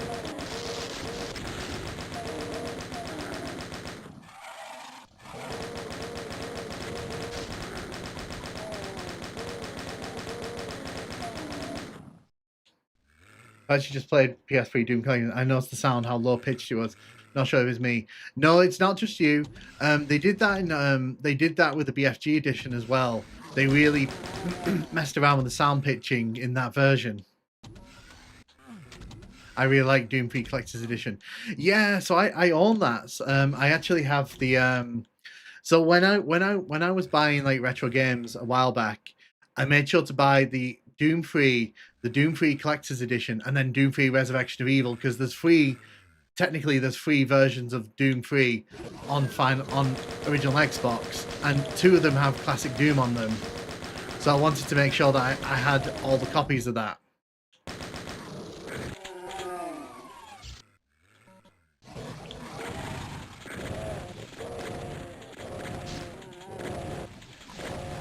I got them both, yeah, because we had the steel, because the collector's edition of Doom 3 came with the steelbook. I remember that because I have that somewhere. Yeah, because to be fair, the Xbox version of Doom was really fun. I didn't actually play the Doom 3 on Xbox that much because I was so busy playing classic Doom on Xbox that I kind of forgot about it.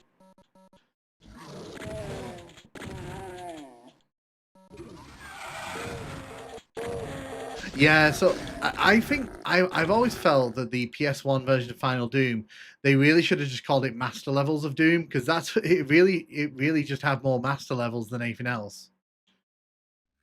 They call it Doom 3 because there's 3 different releases to it on Xbox. And even then, PSX Final Doom brought innovative stuff to the community. Yeah, so the weird thing about Final Doom on PS1, it has support for the PlayStation mouse, but the original Doom doesn't. Even though the mouse was out, because the mouse was one of the original peripherals for the PlayStation. So I do wonder why they implemented that, and but not in the original Doom, where I think it would have actually been really useful.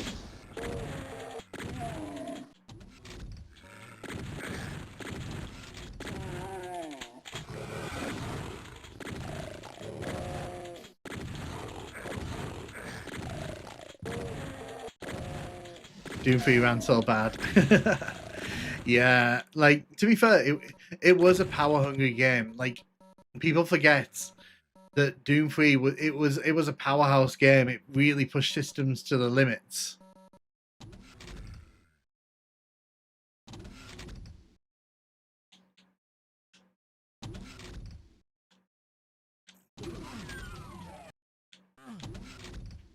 That would be really fun. If I can find a mouse. It was hard enough finding a link cable for the PlayStation 1. Like, because I had to search high and low for like weeks to find someone selling a link cable on the PS1. that took a lot of effort. So I'll have to see if I can find one, to be honest. Do I think Doom 3 should get a remake? I don't see why not. The problem is, like, so here's a question for you then. Would you want them to change any aspects of Doom 3 to make it fit into the new lore that they've established? Would you be happy with that if they did that for a remake? I didn't have a PC. So to be fair, we didn't have a PC until I think it was it late 2005? Because I remember I got it for Christmas. I got a PC for Christmas, and the first thing I did was put Doom, classic Doom, on it. Second thing I did was put Quake 4 on it, because I really wanted to play Quake 4. My original experience of Doom 3 was on the Xbox as well.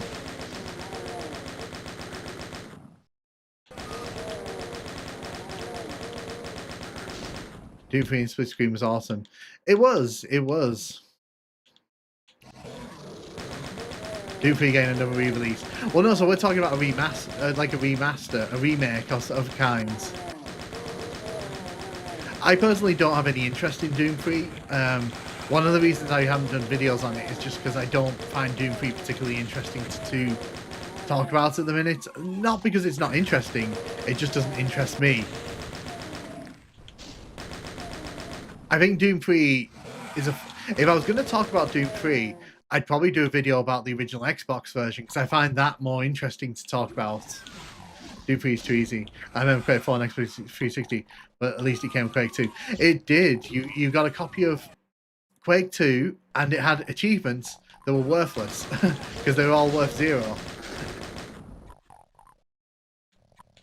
I get what you're saying about the lore. I mean, for me, lore doesn't really matter with Doom, but it's also why I don't play the new Doom games.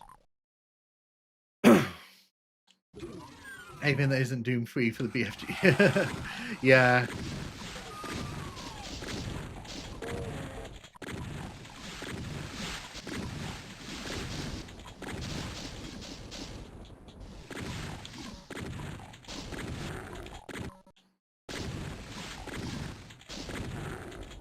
I can aim today, which I'm not aiming today. I don't care for new Doom game. You wouldn't play it, but Slayer would. Implying achievements are worth anything to begin with. No, but what I'm saying is that was the first game on Xbox 360 where like it had achievements, but the achievements were worthless. It was the early days of Xbox 360 achievement hunting were fun. I don't care for the new Doom games because I mean, I don't really pay attention to the new Doom games that much, but they are what they are. Like, because the thing is, they're only interested in making stuff for that at the minute. So as long as they leave like the classic games alone, I'm not that fussed, really.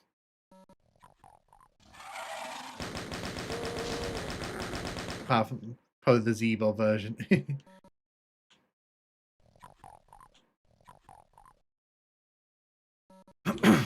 Well, no, so Half-Life was supposed to come out around the time of Doom 3, wasn't it? And then it got delayed.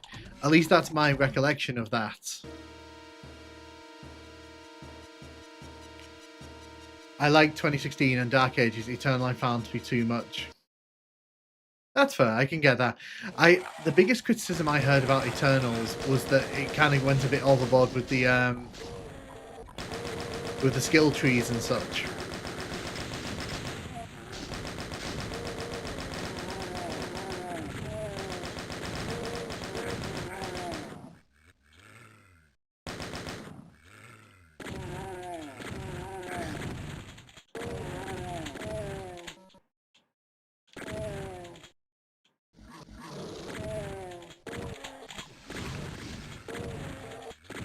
Yeah, you probably noticed here that we have the Inferno Sky, because this level is nestled deep in these Inferno sections of levels.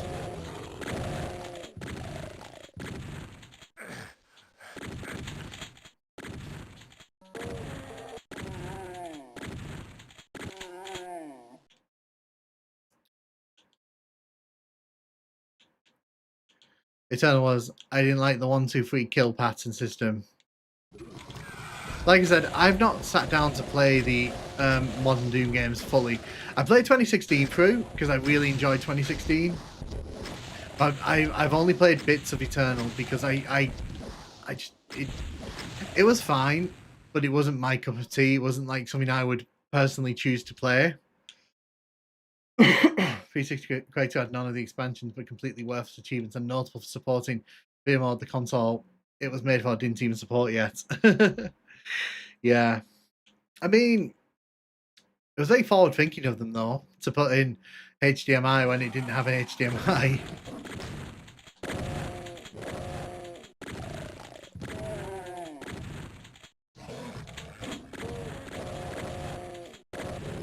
I might do a video about the Xbox 360 on the spin-off channel when we get there, because I think the 360 is very fascinating to talk about because of all of its like technical issues they ran into early on.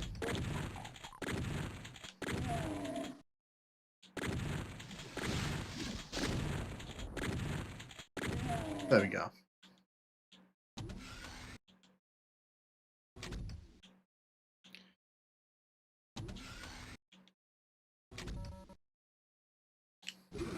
I've only ever played bits of Quake 2, so I wouldn't be able to tell you, to be honest. It's another one of those games that, like, it passed me by because I wasn't really paying attention to PC gaming at the time.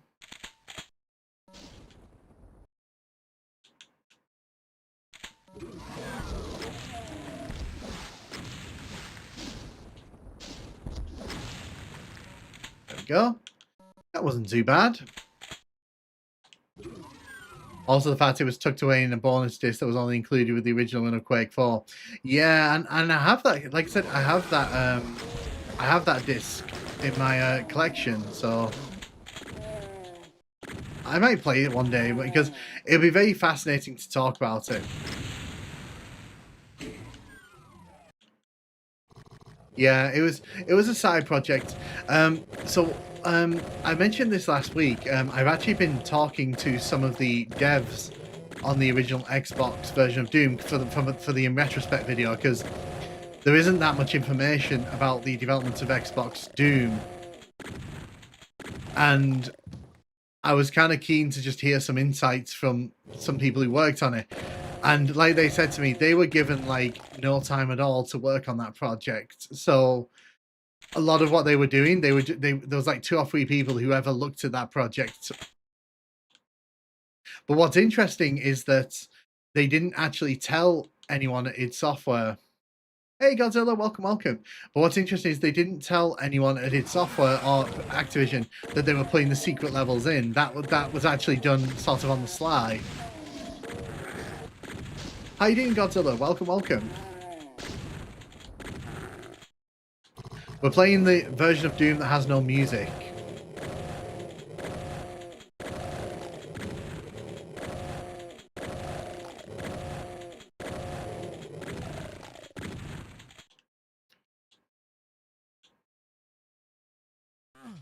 There we go. Again, I don't really like going down into that pit because it just saps health. It leads to boring encounters. Good here. So we have your voice for putting people to sleep. Thanks, Godzilla. I know Godzilla, by the way. If you're wondering, I know Godzilla in real life, so I know. So I don't worry. If there's any I'm very game for banter. So banter's not an issue. By the way, if you didn't spot that, then when I've killed these enemies, I'll show you something. When I shot that barrel there in this end window, it actually exploded through the wall and went through that middle section. So we saw that in the last run, but what it looks like is that sometimes the stability between these walls, it doesn't act as a barrier between explosions. Spot on the remastered Blood. I'm excited for it to come to consoles. I think like a console port is long overdue. I am still a bit annoyed that they're charging so much for the PC version when it's basically just a very slight upgrade. I'll probably pick it up before it comes out because I might cover it. Hey, your pal Lex, how you doing? Good to see you live again. Yeah, no, I'm live. Are you going to be picking it up, Godzilla? No, enough. that these poor form humans lost their humanity to get reduced sports, and so sad. I agree, but I mean, I have to do what I have to do. You gotta do what you gotta do. Is it out next week? I think it's out. Is it early December? I don't know, to be honest. Doom on Atari Jaguar is the console port that landed on Atari Jaguar at the end of 1994. 28th of November 1994. Came out a week after the 32X version, but the 32X version is actually based off this version. The 32X version came out first because Sega wanted the 32X out as quickly as possible, and they pretty much insisted that Doom was a launch title for it. So it got the honor of being the first console port, even though this was the one that was developed first. Yeah, I get that. Like I said in my video about Blood, if you're playing on consoles and you want to play it on consoles, then it's amazing. If you're getting it on PC, if you're getting it on PC, you might as well pick up the one that's on sale at the minute, because the old version's on sale last time I checked, and get the discount to upgrade, because you don't want to pay £25 for something that's already out. Like I said, I'll probably end up picking it up because I want to cover it at some point, but at the same time, I'm like, I think it's very rubbish what they did. Is Quake 4 even a Quake game? Yeah, it continues the Strog storyline. I like Quake 4. It's John Cena next week. Oh yeah, you're meeting John Cena, aren't you? You can't see me. Do, do, do, do. See if I can do that again, by the way. Watch that barrel up there when I shoot it. Yes! Look! See? So there you go, see? The walls in this version do not protect against barrel explosions or rocket explosions. Still waiting for my Funko Pop to arrive.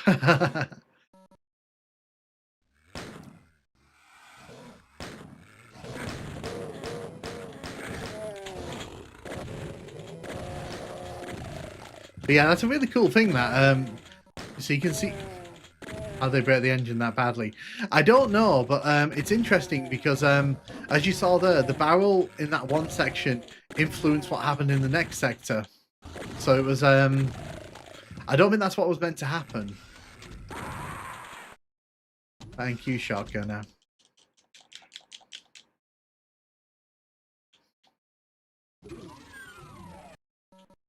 Zebo Quake 2 is a certified actual port of Quake 2 on Zebo. But on the other hand, 360 has useless achievements and general weirdness surrounding it. I mean, to be fair, they probably wanted to get it out because it was like the hype around the Xbox 360's launch. They probably thought, you know, well, we want to get a big game out as quickly as we can. Was that published by Activision?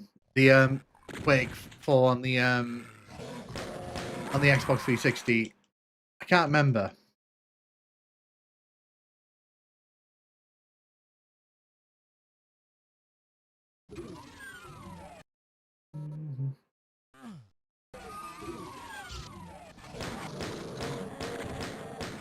Yeah, okay, it was published by Activision. That probably explains it then. Activision were probably like, hey, Quake 4's kind of new.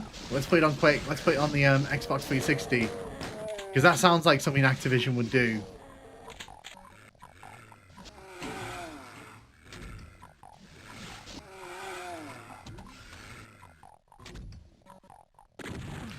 I just find it funny that they've never been able to find a strategy that works with PC gaming. They seem to be so all over the place with PC gamers. And you can kind of tell that even now, because the Game Pass has largely been left untouched on PC. Like, on console, it's like price rises and they're changing what you get for your money, and it's causing lots of upset. Whereas on PC, it's like, we can't even be bothered to put tiers in. I hope you saw that then as well. When I shot that barrel where the shotgunner was, it actually killed him, even though he was way above it. Quake enemy territories.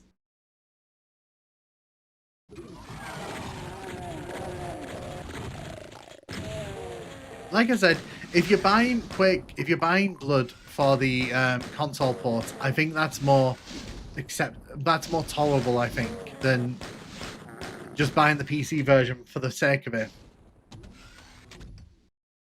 When human monsters die and sound like camels.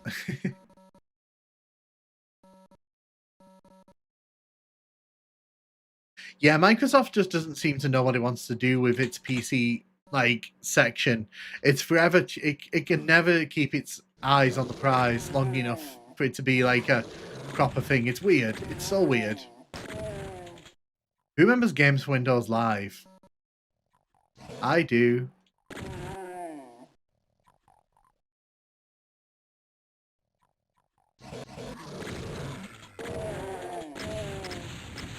Yeah, GOG is good. If you're not fussed about like the most up to date releases, I do GTA 4 and Windows Live. I bought GTA 4 the day it came out. The day it came out on PC, it ran like ass. It ran like ass on my fucking PC.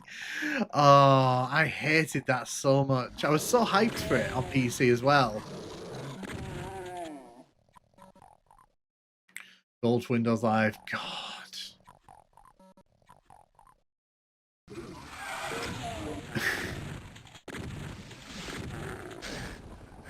Have a good one, Remu. Have a good one. Thank you for stopping by.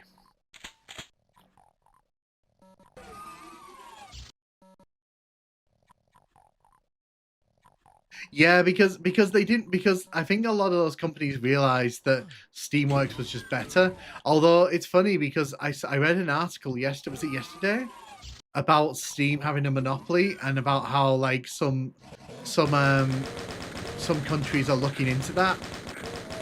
So it's going to be interesting to see like that if that plays out.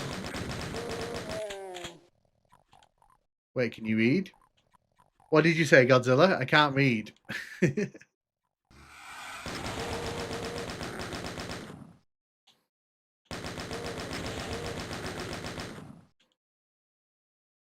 GTA 3 did that for me on my then PC.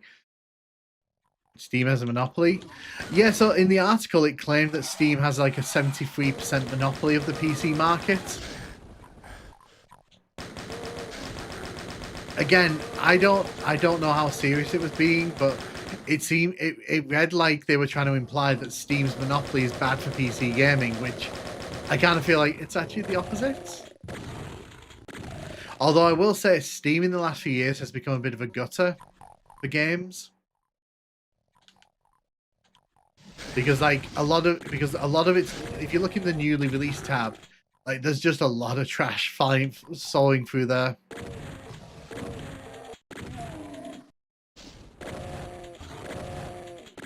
I'm too much for a hipster to have PC. No, you have a MacBook.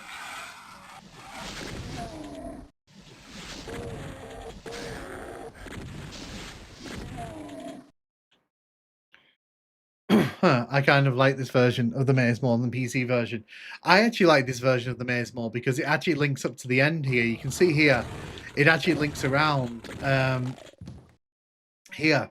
If you play on the PS1 version of this, by the way, there's a Pain Elemental here. But yeah, I like this version of the maze more because it's actually like a coherent maze, even though there's no reason to ever wander this deep into it. A new MacBook 2. Nice. It's disappointing that they don't, you know, protect against that because it just seems really silly to me.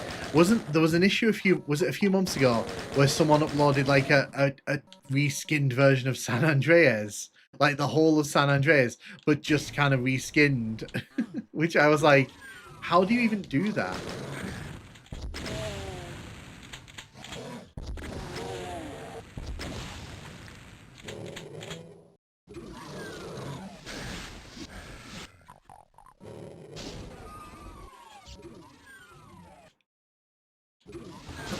GOG is good because of a lack of DRM. Game compatibility is as static as it gets. With Dean put on quality control, they get accused of using their monopoly. Well, you see, that's the thing, isn't it? Like I said, I don't agree with what that article was saying. I was just saying, like, that it's interesting because I read that, was it like yesterday?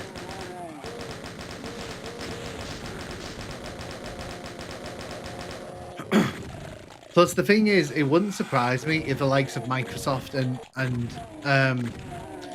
thingy, who's it who makes Fortnite?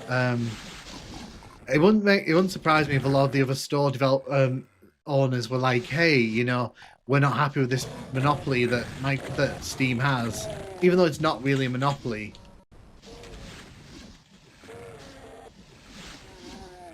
I mean, is Steam doing any marketplace manipulation or just superior product? Again, that's what I'm saying to you. Like, I don't agree with what the article is saying. It's just one of those things where, like, they have the best product, so people have gone to it. But apparently, in a capitalist society, that's not okay. You know, we have to.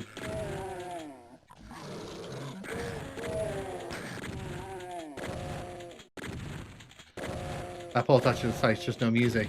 The commercial for this port was amazing. It was. Was it the one with the guy standing in the church screaming? That's the one. Epic. Thank you. Sorry, when I stream, sometimes my brain goes a bit like, I can't remember that word. It wouldn't surprise me if Epic and Microsoft were like fueling that flame from the side, because it just seems like something they would do.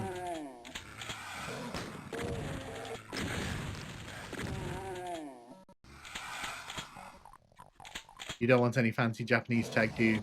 I mean, depends what the tech does, but sure.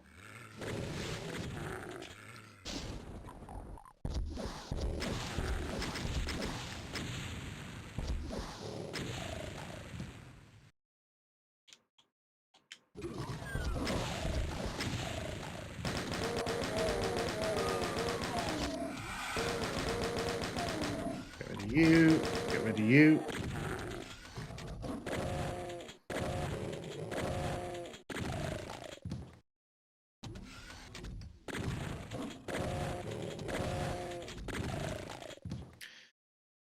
We have officially booked. Nice. Excellent. I hope Japan turns out well for you. EA's Origin Store was originally born out of the original DRM platform. Blizzard only serves Blitz games. Yeah.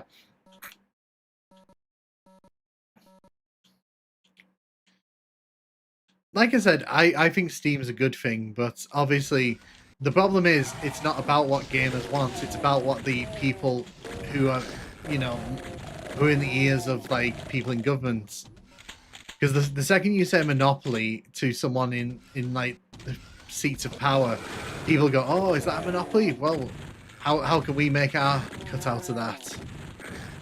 And it's funny because, like I said, if Microsoft had a consistent strategy, they might actually have a foothold in the PC gaming market, but they don't. Ubisoft is just kind of there. That kind of sums up Ubisoft in the last decade. They're just kind of there. I used to really love the Assassin's Creed games, and then it just kind of all went downhill. I also kind of like, by the way, that there's a grass texture outside here, even though I don't think there's a grass texture in Doom 1 itself. That's particularly interesting. Yeah, we're doing Ultraviolent here. Probably not going to finish it. Probably only going to play to a certain point, but I did want to play it because I did promise I would play it on. Oh, by the way, we've broken the game a little bit here. We actually brought the game a little bit there. Because that enemy got stuck in the lift as it went up. Nice bro, good push. I haven't played many of the modern ones. I went off them. I went off Assassin's Creed a lot. And on Twitch, I did start replaying them. So, like, I did. I was kind of in the middle of replaying them, and then I stopped because I took my break. Maybe on the new channel, like I hate to keep saying it, but maybe on the new channel I can cover Assassin's Creed because that's a fun series to whinge about. Ubisoft used to turn out the occasional Ghost Recon shooter, and it was pretty good. Now it's Assassin's Creed and Skinner boxes. Yeah, and they don't even turn out like great Assassin's Creed games. Like they're very like inconsistent. It's weird. Although we are getting 4 apparently again. There's apparently a remake of, is it a remake of 4? That's going to not have the modern day bits in it. The textures on this.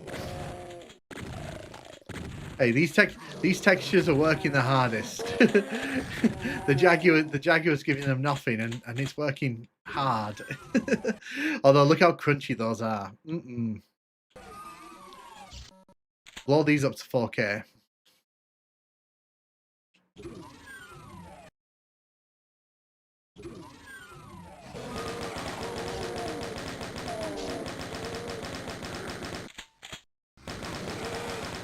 No, I would pay for a 4K remaster of PlayStation 1 Doom. I would pay that.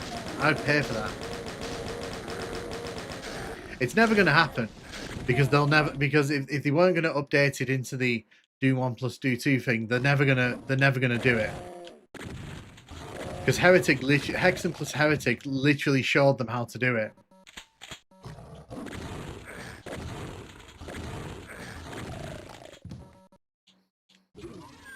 Yeah, it is. It's really fun. And I think like if you want to play these versions of these levels, it's the best way to experience them.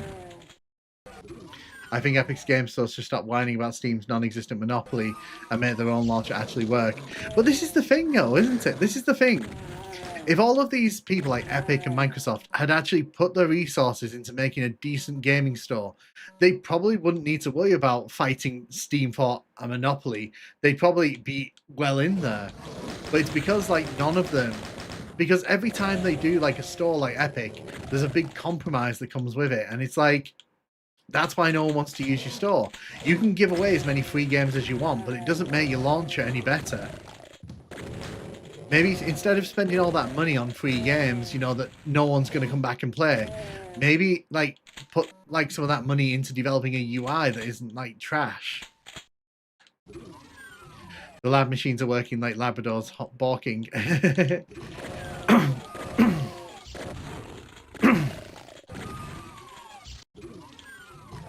It's like in the next generation, I'm probably going to get the PlayStation 6 because there's no point in getting an Xbox if like all the games are going to show up on PlayStation anyway. I may as well like cut out the middleman and just get PlayStation 5. They should add real Linux support. Oh, they won't do that. They won't do that because Linux is kind of viewed as like the weird stepchild. It's not really seen as like a viable option. Steam do it because obviously they've got interest in Linux, so it makes sense for them to. I might give it another go. I was just turned off by hard.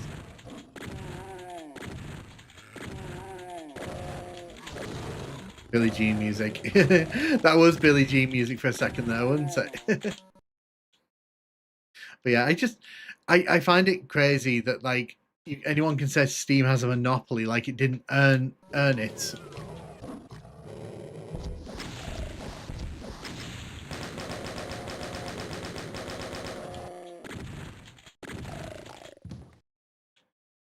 Hey, Major Kenny, welcome. We are in the middle of my second playthrough of Jaguar Doom here.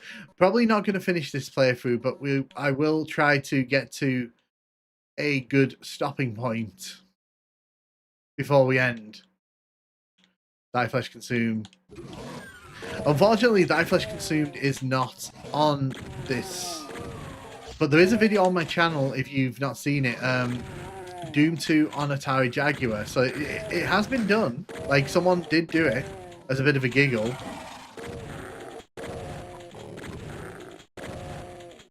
One suggestion. See, it has been done. Like I said, someone tried to make Doom 2 happen on Jaguar, and I think they got, like, was it 8 or 10 levels of it in? So it can. It's not like it's impossible.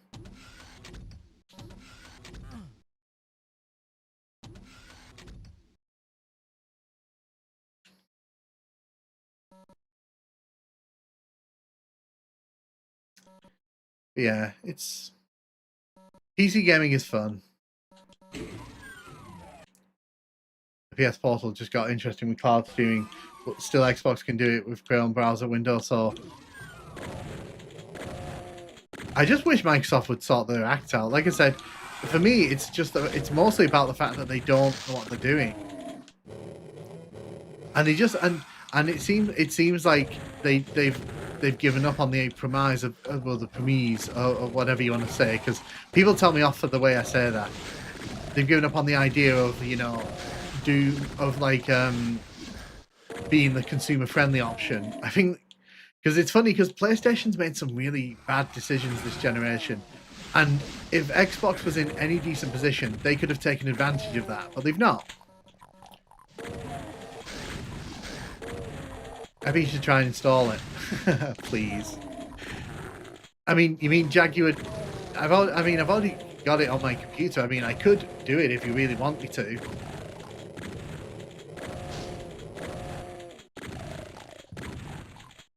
Well, that's the thing, isn't it? Like, Steam's basically the reason PC gaming even exists in 2025. Because there was a time when piracy basically killed it.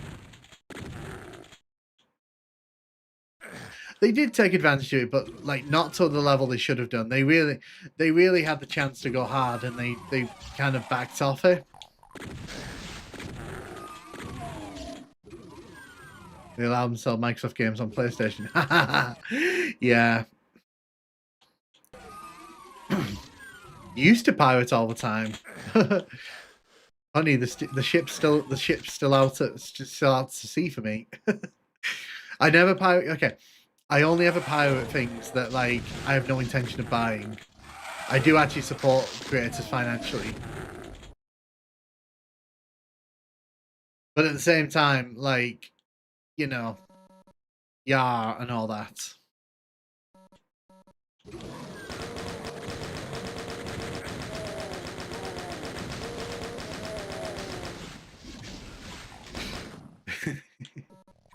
I don't advocate for piracy, by the way. That's not me. Although you can do whatever you want, because I'm not your minder.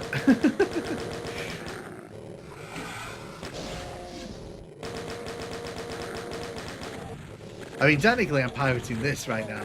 Technically, I don't own the physical copy of this, so technically, I am like pirating this right now. So, disgusting pirate. Yeah. Don't make me get you to walk the plank.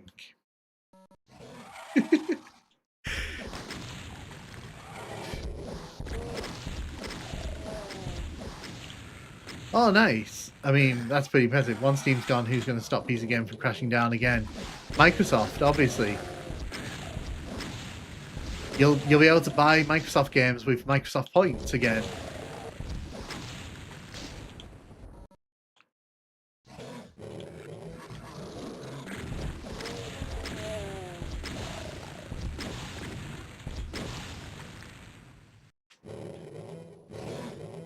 I feel you may need to buy one version of the game, you're allowed to pirate them all. I feel like especially in the modern era, the way that everything's been compartmentalized with video games, it's like they seem to think we all have just like a bottomless pit of money somewhere. Because like I don't have money to buy all these games. Like I don't know about you lot, but I don't have the money to buy like games that require a monthly subscription and monetary investment to get all the content that I want out of it. It's like this is why I don't play many modern games. That's what, if you've ever wondered like what games I play modern wise, the biggest game I bought this year was Tomb Raider 4-6 on when that came out. That's literally like the last big game I consider I bought in the modern era.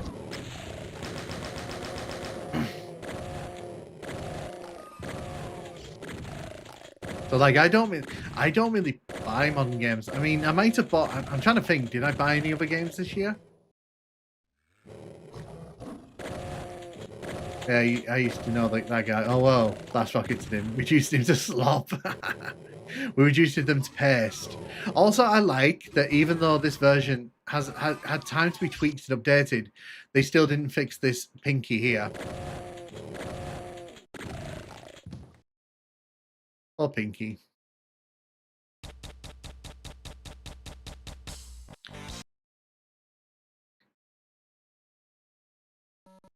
I got Battlefield 6, but not played it yet. And Football Manager, that's fine. Yeah, that's fine. I mean, to be fair though, given the mess that Football Manager's kind of arrived in, I might just wait for it to show up on Game Pass, to be honest. But I don't have a thing against modern gaming. It's just there's nothing in modern gaming that's really interested me, and that's kind of crazy to say when. By the way, you're stuck in the wall, my friend. There was a shotgunner there just stuck in the wall, kind of casually.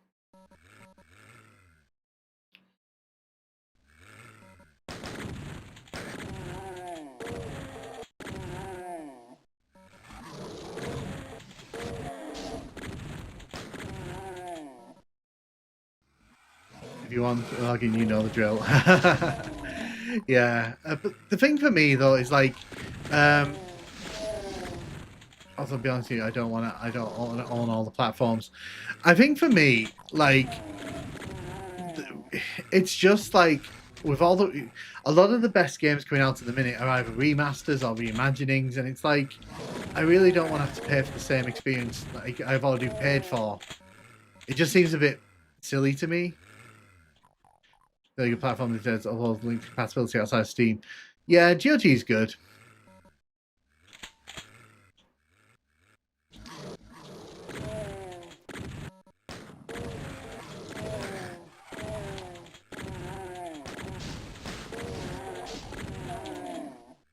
Kill all those enemies.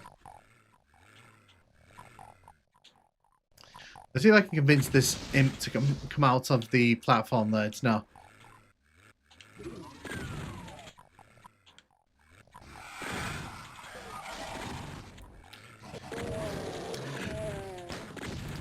Plus for me, like, the other one as well is I don't have an issue with downloading old games.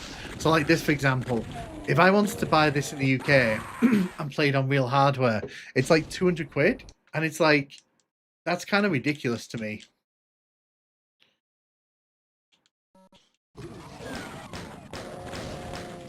Will you check out? Yeah, so I've already started using it, Bunny, in my videos. If you look at my recent PS1 level analysis, I actually used that to capture the footage, and I'm doing that intentionally because I'm testing it out, seeing what I can do with it. So yeah, if you look at my videos, I've started using it. I might cover it in the future to sort of talk about it, but that'll probably be like in the distant future.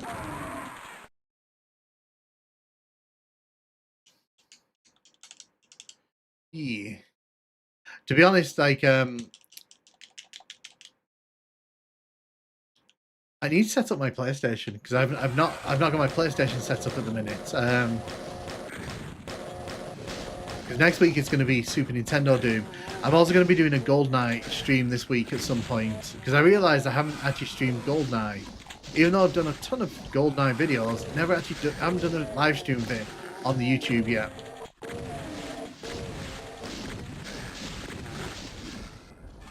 It's very clearly DOS.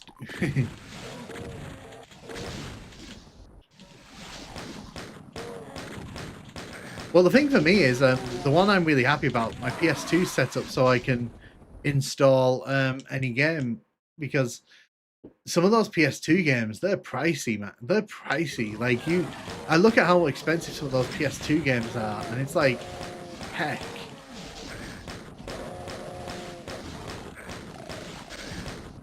There's not Compute Station.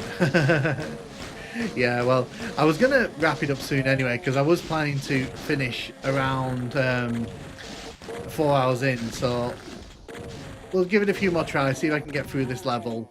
Should be able to get through this level. It's just this level's a bit of a nightmare to pistol start from because of the horde of enemies at the start of it.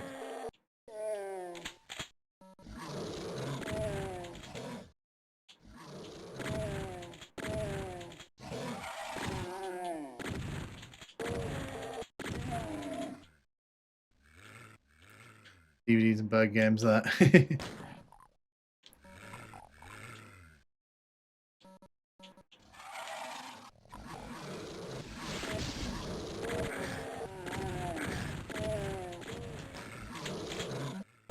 I'm gonna die here anyway, so it doesn't really matter. Yeah. On PC, you can press the ROM even more. 4 GB ISOs become 1%. Nice.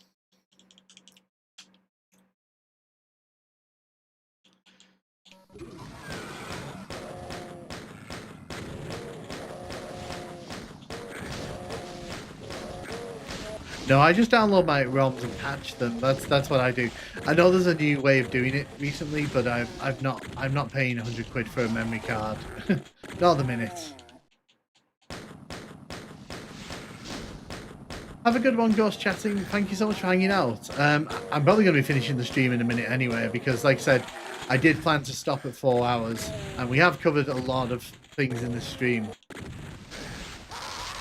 Yeah, I think this is a good natural break point, because like I said, we've already done a playthrough of this. We did a playthrough on the Hurt Me Plenty difficulty.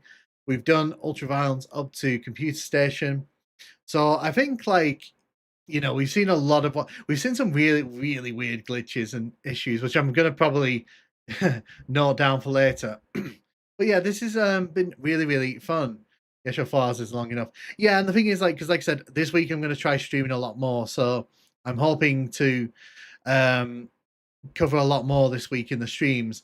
When we do get to 10,000 on the channel, I am going to do a 12-hour stream. So not decided what that's going to look like yet, but I am confident there's going to be a 12-hour stream around that time. So yeah, what do you think of re-release of Lego Star Wars 1 and 2 and GameCube? I never played the Lego Star Wars games, so unfortunately, like, I missed that boat. Sadly. But I mean I'd try them if they were given to me. But yeah, thank you so much, everyone. It's been really, really fun, and I will catch you around on the next stream. See you around, everyone. See you around.